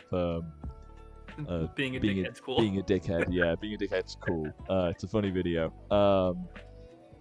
Anyway, but I mean, personally, I really just like, obviously I was into art, and obviously it was, so I was into very much like flashy shirts. There was a brand called Lazy Oaf that I kind of like their designs off. That was kind of cartoony, but they were kind of bright and colorful. I think. I mean, nowadays it kind of goes into kind of nowadays still, because I still like to wear. But granted, I like to wear band shirts or artist shirts that have like quite a distinct style to them that I think just are very cool to like sort of wear in terms of like art styles and stuff like that. But like, I mean, it's like clearly it's referencing the musician or artist, but it's not so much, on the nose, I guess, So I think for me right nowadays it's like it's loads of it. Most like I've got so much like shirts based upon music artists and bands and whatnot. So it's becoming quite a problem actually, because the stuff I haven't worn since I first bought it. It's still in my closet, So I mean I think I was definitely, but early on I was definitely into like cardigans with like bright shirts. Skinny jeans, and I think sure. nowadays it's kind of like loosened up again. I hope I loosened up a bit anyway in terms of like, in terms of my fashion. Because what I'm into now, I guess I'm into jackets. Because of my name. No. Because I'm just jackets and I'm into like sweatshirts now, which is I'm on a big sweatshirt phase. Because I guess I like to be more comfortable nowadays. It's comfy. It's comfy. Saying that though, I am also still kicking the flannel shirts. I'm wearing one right now actually. Oh yeah, sure. So I've been trying to kind of like update my. There are people in the animation industry that you think like, oh, of course they're wearing like comfy clothes all the time, but then you go on their Instagram and it's just like, this guy is. His fashion sense is awesome. Like it's just like this is blowing me out of the water. It's so cool. Yeah. But no, like it's you gotta dress for success sometimes. I guess you gotta make yourself stand out. Like I so wanted to embody like a 90s cartoon character when I was in high school, but it's just like now I'm dressing like more I have it's like kind of like a mix of things. I have like big baggy cardigans now, and I like wearing those, and I like wearing kind of like my smaller t-shirts underneath those, and then I do not want to hear anybody badmouth cargo pants. They're very, very tactful and useful, and they help, and they're a style, and they look cool. Okay, look, I wear my jeans sometimes, but I'm much more like a cargo pants guy. I think they're really comfy, and they're nice and baggy, and they're nice for me, so they work for me. I think they're cool. Listen, we're gonna make it clear right now, everyone in the chat. This is a safe space. You can wear whatever you want. It's we have our preferences. I bet you guys have yours. We don't judge here. You wear however you want to wear and stuff like that. Absolutely, we're not gonna judge you, and you're fine. Jimmy Lee actually posted a bunch of stuff here. I was mostly dressed in polo shirts and joke shirts and tiny bit of gamer shirts. Yeah, dude, those joke shirts, they were a little after I was in high school. I remember that was like a big thing in like the early, not early, mid 2000s, early 2010s, of just like you would go into high school and be like, like part-time student, part-time gamer, or something like that. Like a part-time student, full-time gamer. Something silly like that, or it's like secretly a ninja. Like just like those types of shirts. I had a lot. It says all back in high school, by the way. Now I just get shirts from online comics or illustrators that I really like. I'm wearing a shirt by Miles John. I'm not familiar with that illustrator, Miles John, but that sounds cool. I got a bunch of I had a bunch of like old 90s Marvel shirts that I really like because I like Jim Lee's design so much. So I had like a bunch of like X-Men shirts. I remember I had, when I was in like 6th grade, one of the first things I remember it was my aunt, I think. And my poor aunt was like, oh, fine.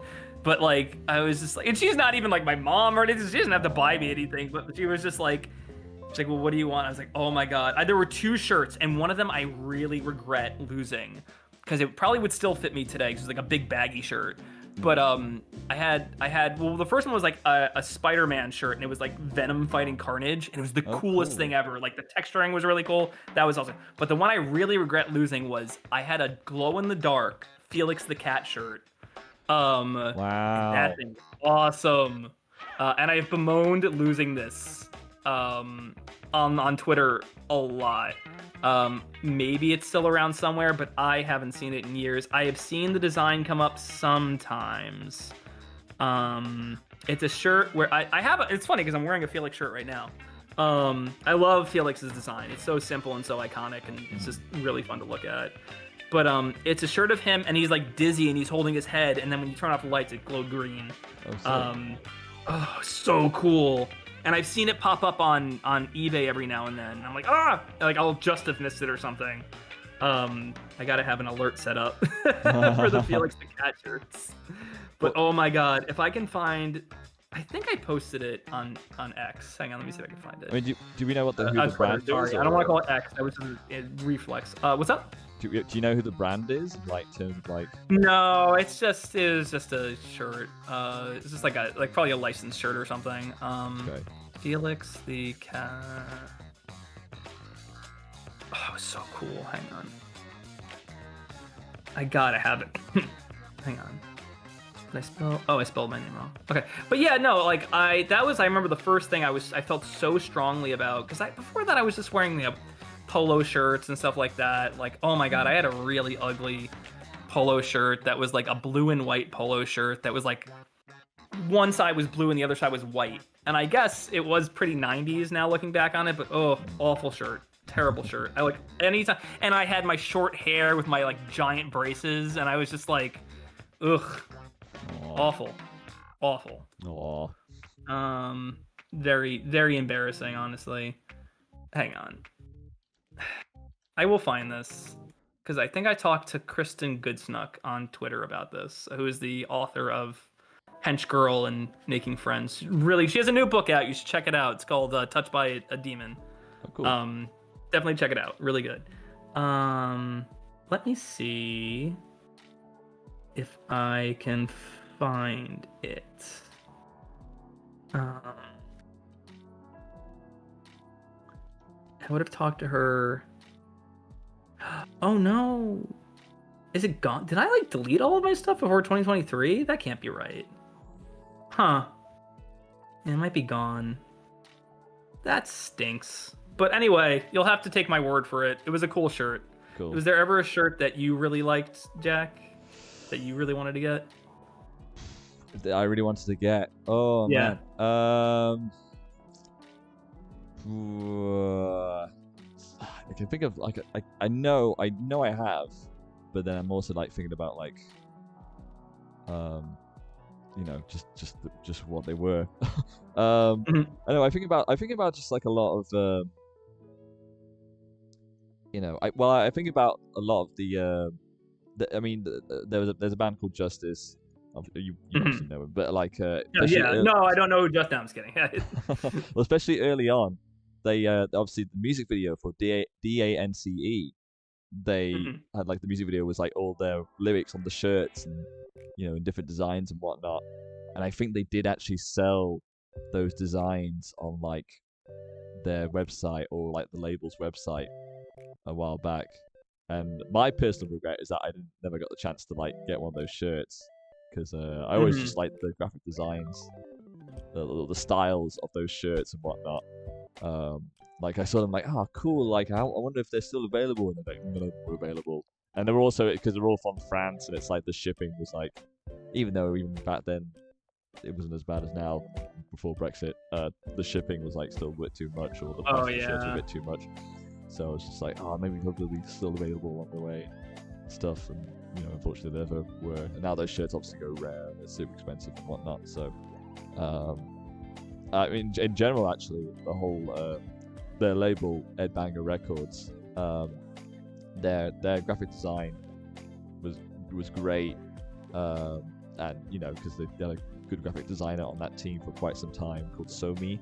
And his style was like very like it reflected on the artwork of the albums, but also just on the graphic designs of like some of the shirts that they would make, like independent designs that you know, whether that be like for touring or just in general. I do have some later designs of you know of those shirts, unfortunately, but like then I think. Yeah, I did. I mean, I think I you know, it's some of those designs I'm kind of like, especially during the time where it was that, you know, that when that music, that kind of gritty sound, that electroclash sound was prominent. It's like, oh man, I wish I could have got some of those cool shirts and whatnot. You know, although saying that, I'm like still, you know, I'm buying shirts still based around that era. Clearly, I've just recently bought a shirt from Serious Mo, who was an artist. Very well, I found out about him during that time. He's still around, fortunately, but he's like a graphic designer as well, and he had an album called or a record called The Uninvited Guest that had this cartoonish wolf on it, and he's just recently selling shirts of that recently based on that design, and I bought one for probably too much money, but I just thought, oh, man, I mean I love his work and I love his graphic design, and I can't believe I got a shirt based upon the front cover of that record. It's like, That's cool. yeah, well, That's you really know, cool. well, it's. I mean, you know, if I think if it's something that means a lot to me, then clearly that's like, you know, I think if it's something that especially that resonates with you, then you know, I think there should be no judgment in terms of like that anyway. So, I mean, man, I think about band shirts, like, you know, you go to gigs and you want to support the artist, and then you see the merch, and it's just like, oh my god. Yeah, like, sometimes the merch is not great. Like, Yeah. I feel like most times I always want to go grab a shirt. But sometimes the merch is just not great. I'm not a big fan of when it's just a picture of the band. Like, I'm just sure. it's like a promo photo or something, and I'm like, that's not me. I like when it's actual like artist designs and stuff like Yeah. that. Like, that's my favorite. Those are my favorite kind of shirts. By the way, just want to say I found the Felix shirt. Oh, so I can great. share it with you. Yeah, Let me see. here it is right here. Oh, and that look, and so. That glowed in the dark. Yeah. Oh, cool. Okay, so. Oh, okay. Cool. Yeah. It's funny because it definitely looks like I don't know like how retro it was gonna be in terms of like, you know, Design. yeah, because I was thinking of like Twisted Tales of Felix. Oh design. yeah. But I guess this was like more like obviously clearly not- 50s. Yeah. Yeah. No, that's I mean, but glow in the dark. Oh my god, that's great. So cool. Share Yeah, with let's share this with chat. You can see this Felix shirt that I really wanted.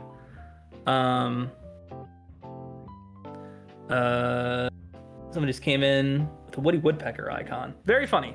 They said, "Hi, this is the right live stream." I hope it is. I hope this is the right live stream that you were in right now. You're in the right place. Yeah, you're in the right place at the right time. Hope you like shirts. Present day, present time. My girlfriend is obsessed with Lane, so that phrase pops into my head a lot. Oh. I don't mind going a little later today if you're okay with that, because we're gonna be gone next week. Yeah, no worries. I can go for like another half hour or so, I'd say. Yeah. Yeah, that would be nice. Jimmy says, "Yep, this is the right one." Yes, Nice. Thank you for joining us. Yeah, the shirt's really cool. Thank you, Jimmy. I'm always looking for it still, and I almost want to jump on eBay right now to see if it's on here. Glow in the dark, Felix the cat shirt. The fact that somebody posted it too, I was like, ah. I do that sometimes as well, though. Sometimes I go on eBay and like I'm kind of tempted to like search up for like something like retro Hanna-Barbera shirts, like something from like the Universal, Universal Parks and stuff like that, when they had like a big Hanna-Barbera presence, and I see like leather jackets. Oh yeah, they sold a bunch of weird, unique shirts for the characters back then. Yeah. There was a shirt that while I was looking for this, I found in my search history here. It was made for me. So I like this one artist, this one rock guy named Matthew Sweet, who unfortunately is not touring anymore due to a stroke. But really cool, like very influential. He has this album called 100% Fun that I like a lot. Like, it's one of my favorite records of all time. So one day I was browsing eBay, and they had a promotional shirt from 100% Fun, but it was a button-down mechanics shirt, and it had the name Gary on it. And I was like, I mean, Destiny. come on. Destiny. Like, come on. Yeah. So I got it. Here it is. I found it. Okay. I had to get it. Yeah, that's pretty good. That's pretty good. I mean, come on. That's cheating. That's like custom making something that I want. I've worn it like once or twice, but I mostly just keep it hanging up. It's a cool shirt. I think it's a really cool shirt. It's a little brighter than the picture would have you believe. So it's Oh, not. okay. It's a little gaudy. It's a little gaudy, but like every now and then I'll wear it. I gotta learn to spruce up my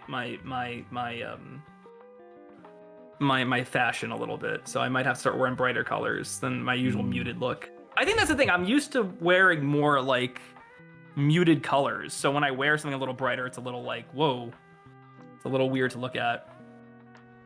I mean, I've got this great shirt by an artist I really respect called Benedict Kaltenborn. He's Benedict Cumberbatch? Oh. No. He's the visual artist for an artist called Todd Terhey.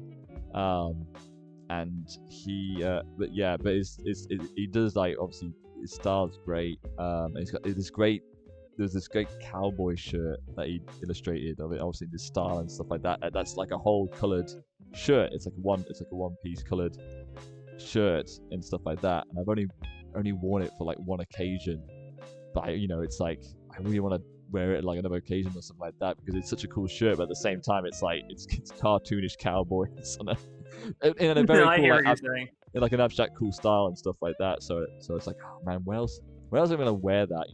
Or I think about there's another band shirt. Caribou had an album called Our Love, which is like and the front cover is like almost like a tie-dye, colorful layered piece, and he put a shirt out for it. And I bought the shirt, wore it once, never got to wear it again. And it's still in my cupboard. Again, it's like an occasion. I'll wear it again at some other occasion, but again, it's like it's so bright, so colorful. I'm like, where the hell am I gonna wear it? I think we have to, like, at some point, I feel like I have to discipline myself to be like, just wear it for the sake of wearing it. Just even if it's just casually. Yeah. Because you don't want to like keep it in your cupboard for the longest time, and it's easy just to like probably just best to just get it out there and just like keep it to yourself and like the cupboard stuff. Either that, you've got to sell it, and part of me doesn't have the guts to do so. I think while I'm home, I'll look through that band shirt box because I'm very curious to see what made it in there. There was a They Might Be Giants shirt I have that I stopped wearing. I don't remember why. Maybe I just kind of got like tired of it being within my wardrobe. But like it was but the artist is really cool. It's oh my god, I'm losing my mind. Hang on, I'm not gonna make sure I'm saying this.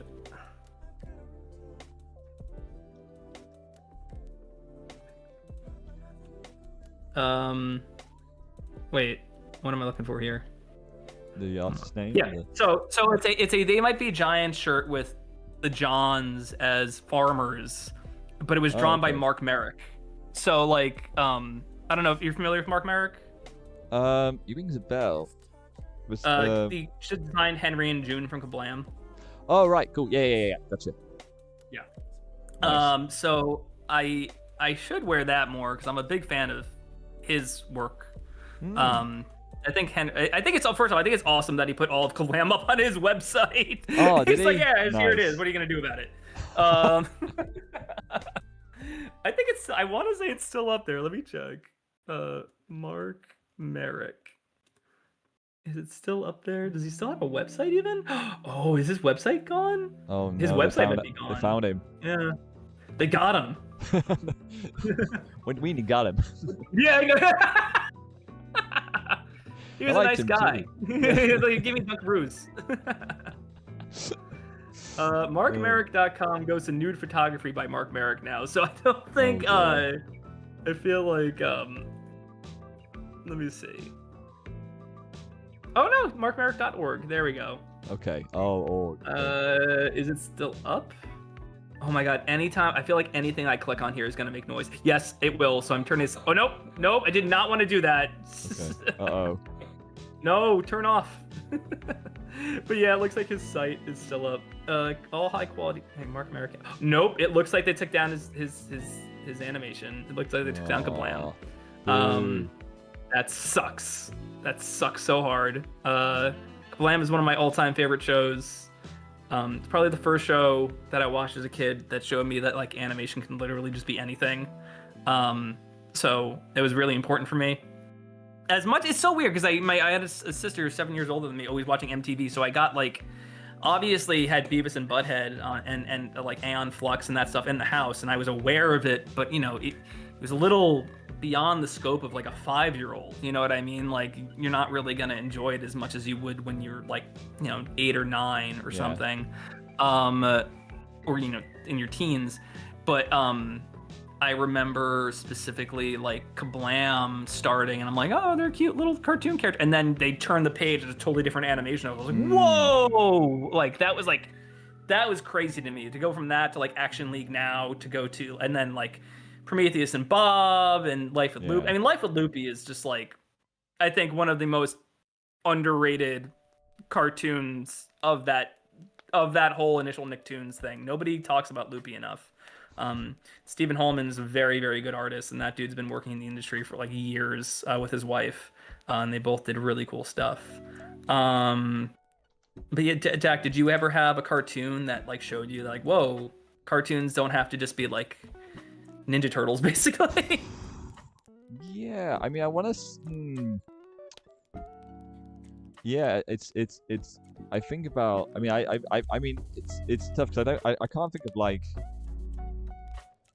I can't think of like I can think of like an era of just in general that just show me like what cartoons could like how varied it could. I mean, I think about just Cartoon Network during like the late '90s or whatever, and just like how the variety in those shows, just kind of just like really left an impression on me. In terms of just like, you look at Dexter's Lab, you look at Powerpuff Girls, you look at Ed, and Eddie, you look at Cow and Chicken,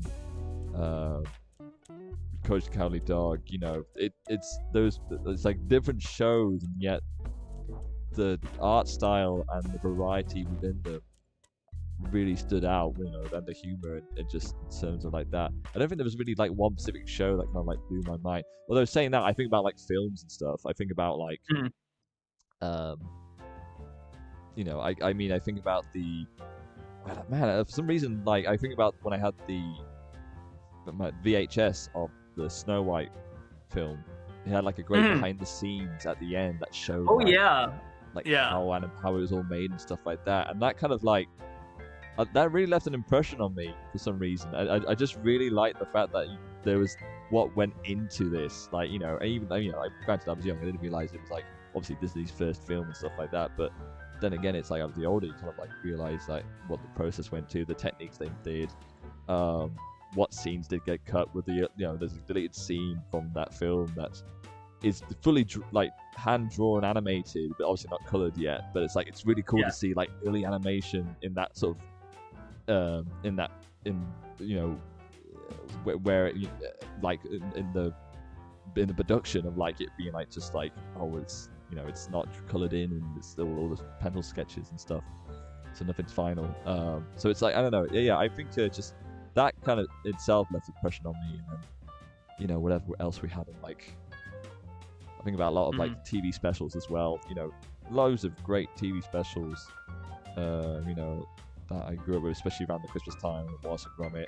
A lot of the Snowman. But it wasn't just the Snowman. There's also the other books that Renard. What's the author's name behind the Snowman? Because they adapted. Oh, I know who you're talking about. I just can't. Because they not only just did his, the Snowman, they did like other pieces of his work. Joe Nesbo. Is that it? Wait, hang on. No, sorry, Raymond Briggs. Raymond Briggs. Sorry, I knew being over that. So Raymond Briggs, yeah. There's the bear, and there was also just there was other ones as well. I think for some reason, I guess like I like for some reason there's a lot of specials that have like quiet moments, and I think I like that left quite an impression on me to be like have those moments where it's just quiet. I think about like The Land Before Time has so many moments like that where it's just like it was quiet, and you're a child, you don't maybe understand the context fully of like why the characters maybe feel that's way of expressing it, but you feel it in the visuals and the music. There's no dialogue needed, stuff like that. So yeah, I think a lot more of that left the bigger impression on me in terms of like, you know, that this is, you know, I can't really think of like any other medium that could do well. You know, of course, I mean, I'm not to say that film in general can't do that, but at the same time, it's like, you know, how else would you be able to like, you know, visually, you know, capture that? I feel like when you're a child and watching animation as a child, it's more likely to capture you more than obviously something that's live action or whatever like that. You know, and I know it's just because of like it's much more of a fantasy more so than, you know, than live action films and stuff like that. Although saying that, you know, I think obviously Spielberg, like a lot of his work, you know, especially around 90s, you know, and stuff like that, you know, those he kind of nailed that kind of like style of like, you know, it's almost dreamlike, you know what I mean? It's like, it's very much like, Yeah, you know, totally. No, yeah, it feels like surreal in a way. I feel like it's, yeah, totally. I totally understand what you're saying. It's funny that you brought up the thing about the Disney animators kind of talking about the behind the scenes stuff, because I remember we had a VHS of Beauty and the Beast, and before, or Heaven Aladdin. I think it was Aladdin. Beauty and the Beast came out before Aladdin, right? Yes, I think so. Yeah, it was Aladdin then. It was Aladdin. No, was it? No, I think maybe it was Aladdin first. Because what came after Little 91 Mermaid? and then Aladdin. 92. So Aladdin was after. Gotcha. Yeah. So it had to be a VHS of Aladdin. Okay. And while you're sitting there watching Aladdin, it's crazy that they came out back to back, and there's like 2 or 3 years between Disney films. But anyway, Crazy. but like I was watching Aladdin, and it starts the VHS, and before the movie starts, it's like coming soon, The Lion King, and I remember them like. It was like, we gathered all Disney's best animators to like study animals, and like they had just like a lion sitting in the animation studio. Crazy. With, you can't see, I think purposefully because they want to make it look really natural, you can't see the handler for the lion in the shot. So I'm like, I remember that kind of freaked me out. I thought it was really cool, but I was like, that lion's gonna get up and maul everybody in a second. Yeah. And they were just drawing the lion as it was like shaking its head and everything. And I think it had a trainer off camera being like, shake your head, like get up, walk around, like all that stuff. Like, but it was fascinating and I remember that being like a turning point. I'm like, just being like, that's so crazy. That's insane that they would go to like that. Like, and now it's like a normal thing to see. Like you'll see.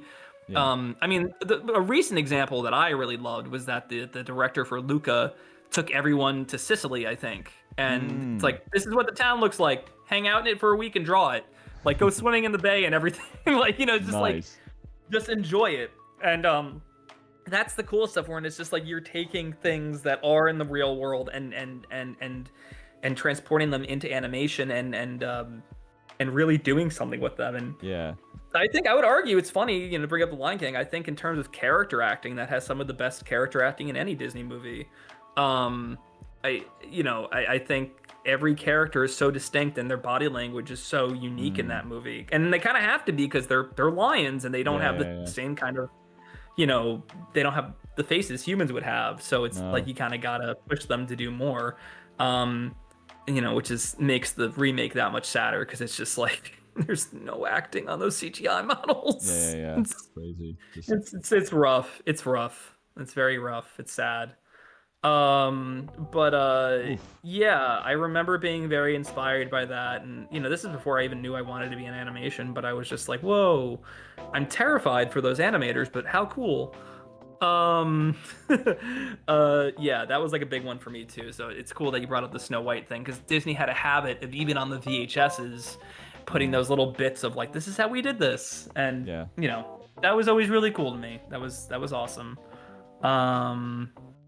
Jimmy Leet says, haha, I had a stream session watching Lane with a few friends a few weeks ago. Cool that your girlfriend likes it. Yeah, it's her favorite anime. She loves that anime so much. I think it's that and Howls are her favorite, which are like diametrically opposed in terms of like tone, but you know, still very cool taste. And meanwhile, I'm like, oh, I love FLCL. She's like, oh, you're such a boy. No, she didn't say that. She was just like, She's like, I don't get it. Like, I liked it, but I didn't really get it, and I didn't really think it was that like amazing. I'm like, yeah, because you weren't like a 13-year-old boy when you first watched Oh, it. okay. And it was just like, I'm not saying you have to be, but I feel like being, for FLCL in particular, being like around Nauta's age and like going through those changes definitely Sure. enhances the experience. I mean, I Definitely. think I think even being a girl, or being whatever you are is fine in that era of just like rapid change in your life and things kind of going haywire.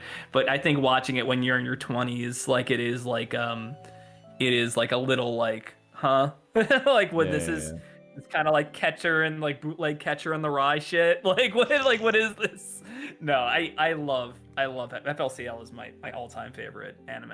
I don't think anything has ever really come close to replicating how I felt when I first watched that. That was another one where I was just like, it's contemporary and it's got rock music and like there's a cute alien girl with like a bass guitar and it's like all this stuff that was colliding for me at that point of rock music and sci-fi and like all that stuff was very important to me. So I remember that was like a big thing where it's like, whoa, animation can like mimic the things I like and Yeah, like yeah, it can do all this stuff and it's doing it in a very unique way that live action can't do. And like it inspired me to the. I remember I was so obsessed with FLCI. Like I was 13 or 14 at the time, and I had like a spiral notebook where I would write like sequels to FLCL in my spiral notebook. Wow. I think I still have that in downstairs in my storage. You're kind of, So I remember, and they were awful, of course, because you're a kid. You don't understand like how how like that kind of screenwriting works of just like going like very abstract and weird. So you're writing very direct, like Naoto would say this, and then Haruko would say this, and it's just like you're essentially writing fan fiction, but you didn't Hang on one realize second. it. Hang on one second. Sorry, I'll be right back.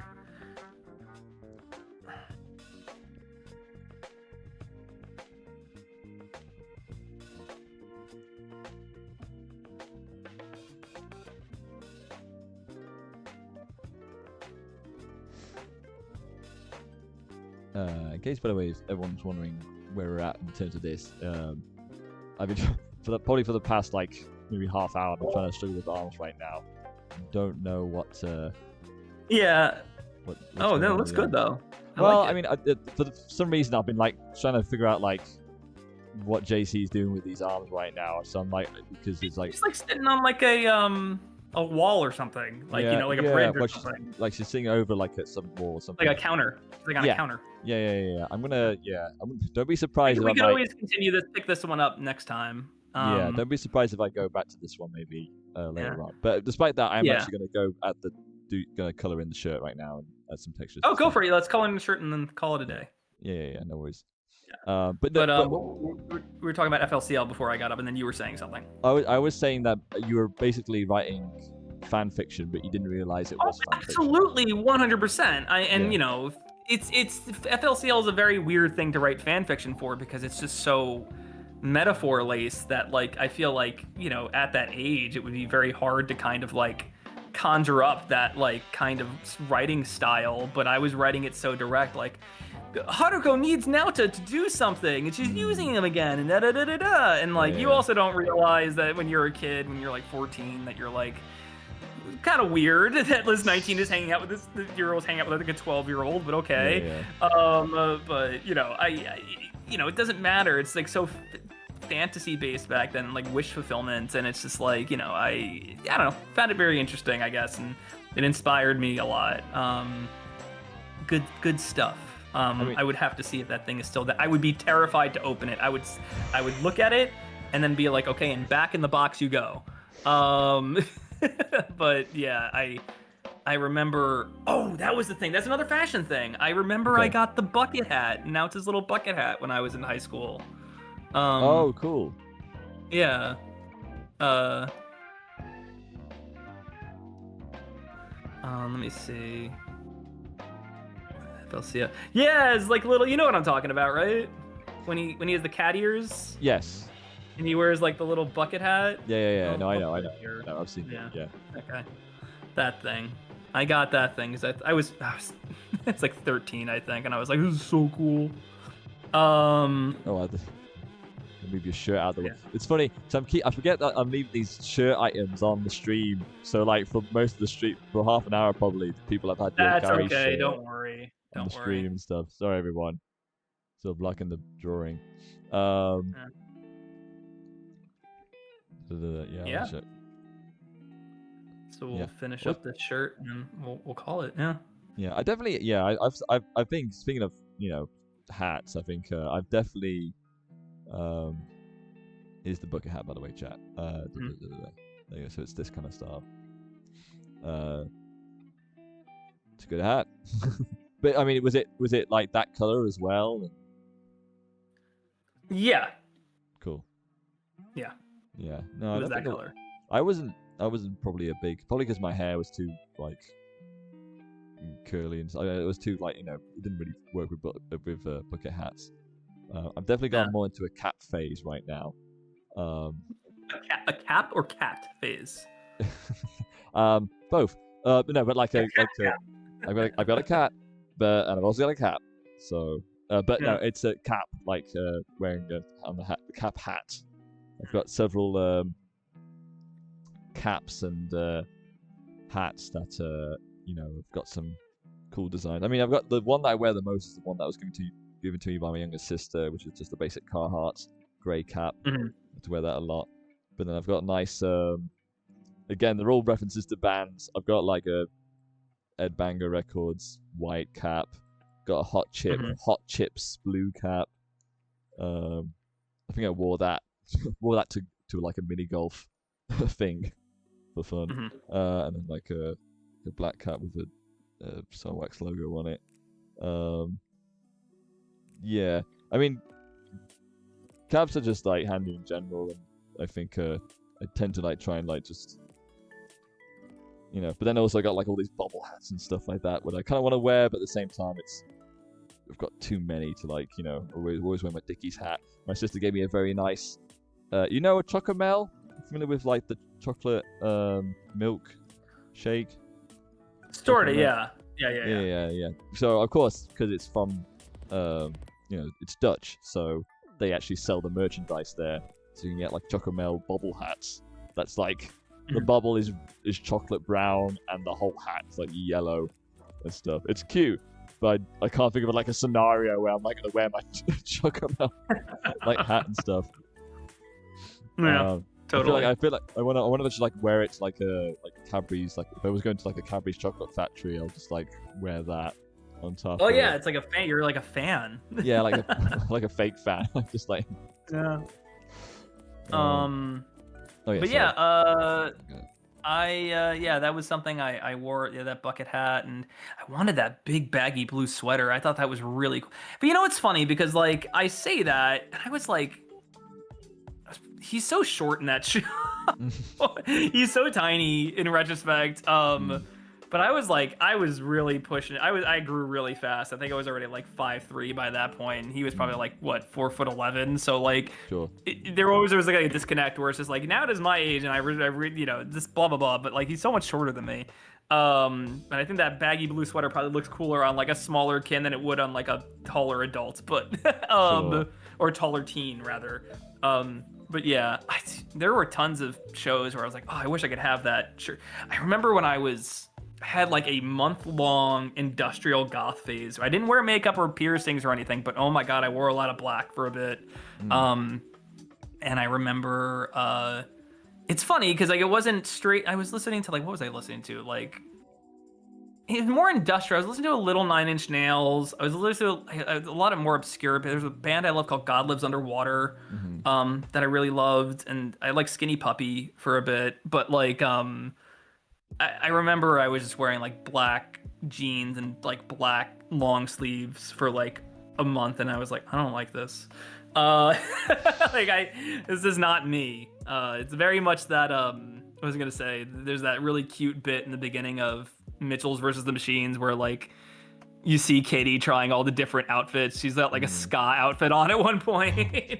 Oh man, I tried that for a bit. I had like a in college I still had my that corduroy jacket, and I had like a kind of like a what is it like? It was like not a straw hat. That's not a really good way to put it, but kind of like a. I guess it was a fedora, but not really. It wasn't a fedora. It was like a pork pie hat almost, I guess. And I wore it. I looked, and I had a goatee, and it was awful. It was like I think that lasted for like 3 months, and I'm like, I look back at pictures of that, I'm like, ew. That's one I'm glad I grew out of, but that was pretty rough. Yeah, that was funny. What was I gonna say? What else was going on? See, I'm running. We don't usually go over 2.5 hours, and I'm finding out now. Has it been 2.5 hours? Wow. I'm running out of steam. You know, I guess I think one of the things we can kind of talk about a little bit is we're gonna be off next week. So the reason for that is I'm doing a medical thing on Tuesday, and I will probably be out of it for a little bit.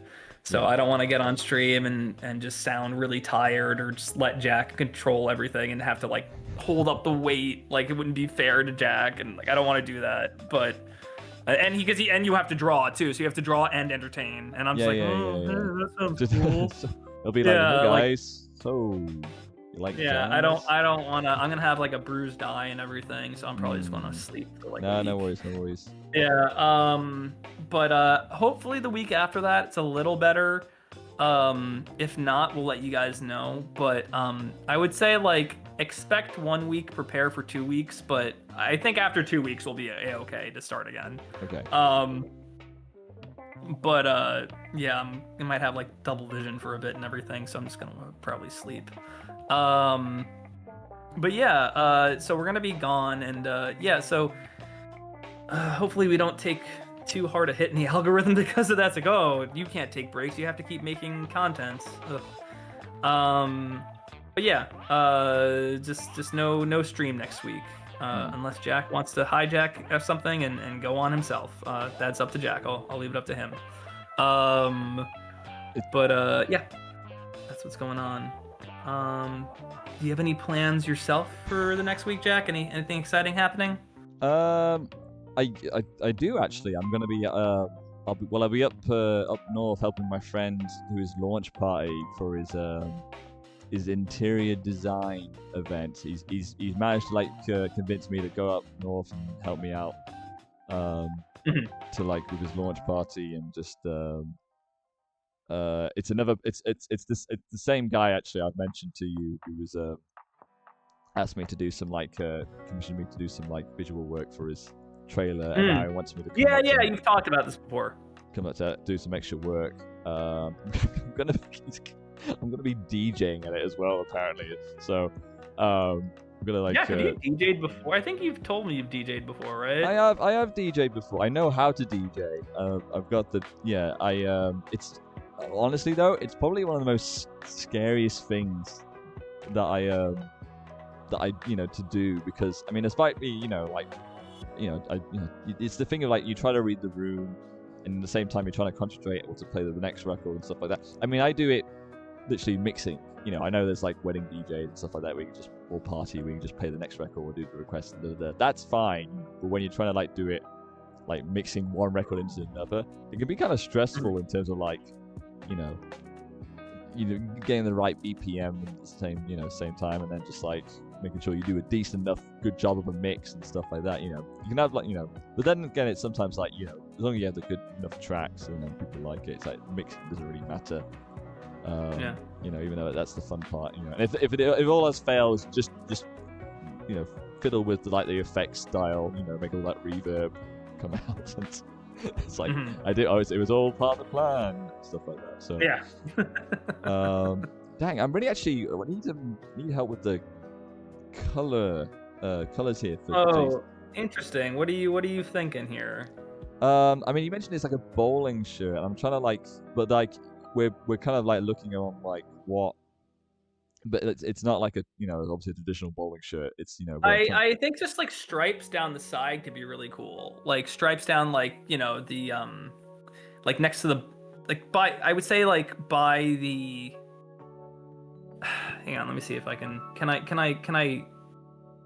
Is there a way for me to like show you? Like, can I jump on and like put my mouse on there or something? How do you do like that? From the collar down the side of her, although you won't really see those.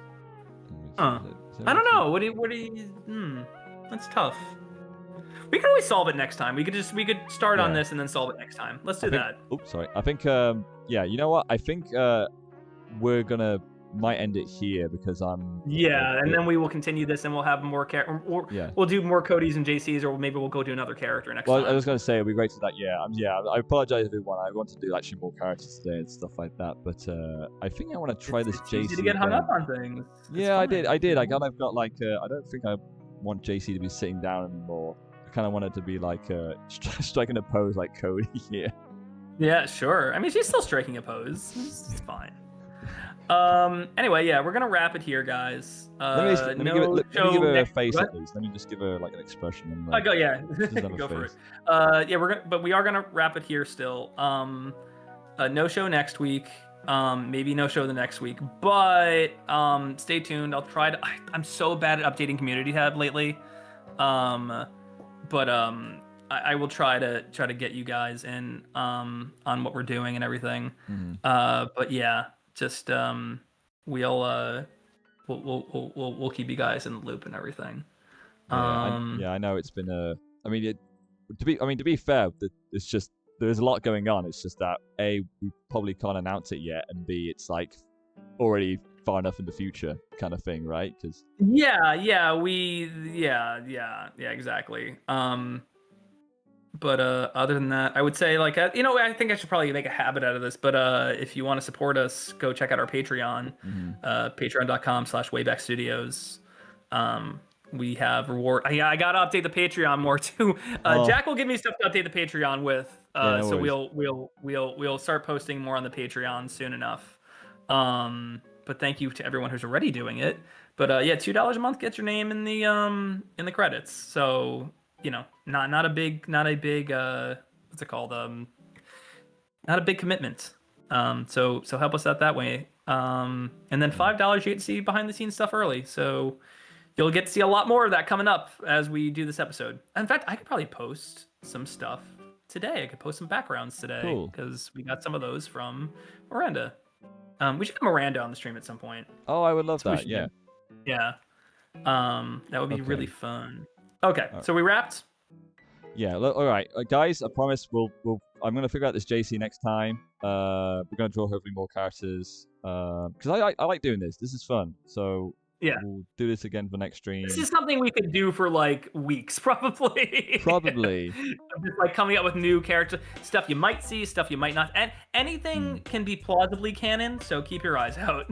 Yeah. Look forward to two things. JC coloring JC and maybe a logo for Cody's shirt here. Because we've still got to figure out the logo. Yeah, sounds great. We'll prep more next time. But anyway, please look forward to that. And we'll let you know. Cool. All right, guys. Have a good one. Take care, everyone. Bye. Thanks for joining us. Take care.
Thank you.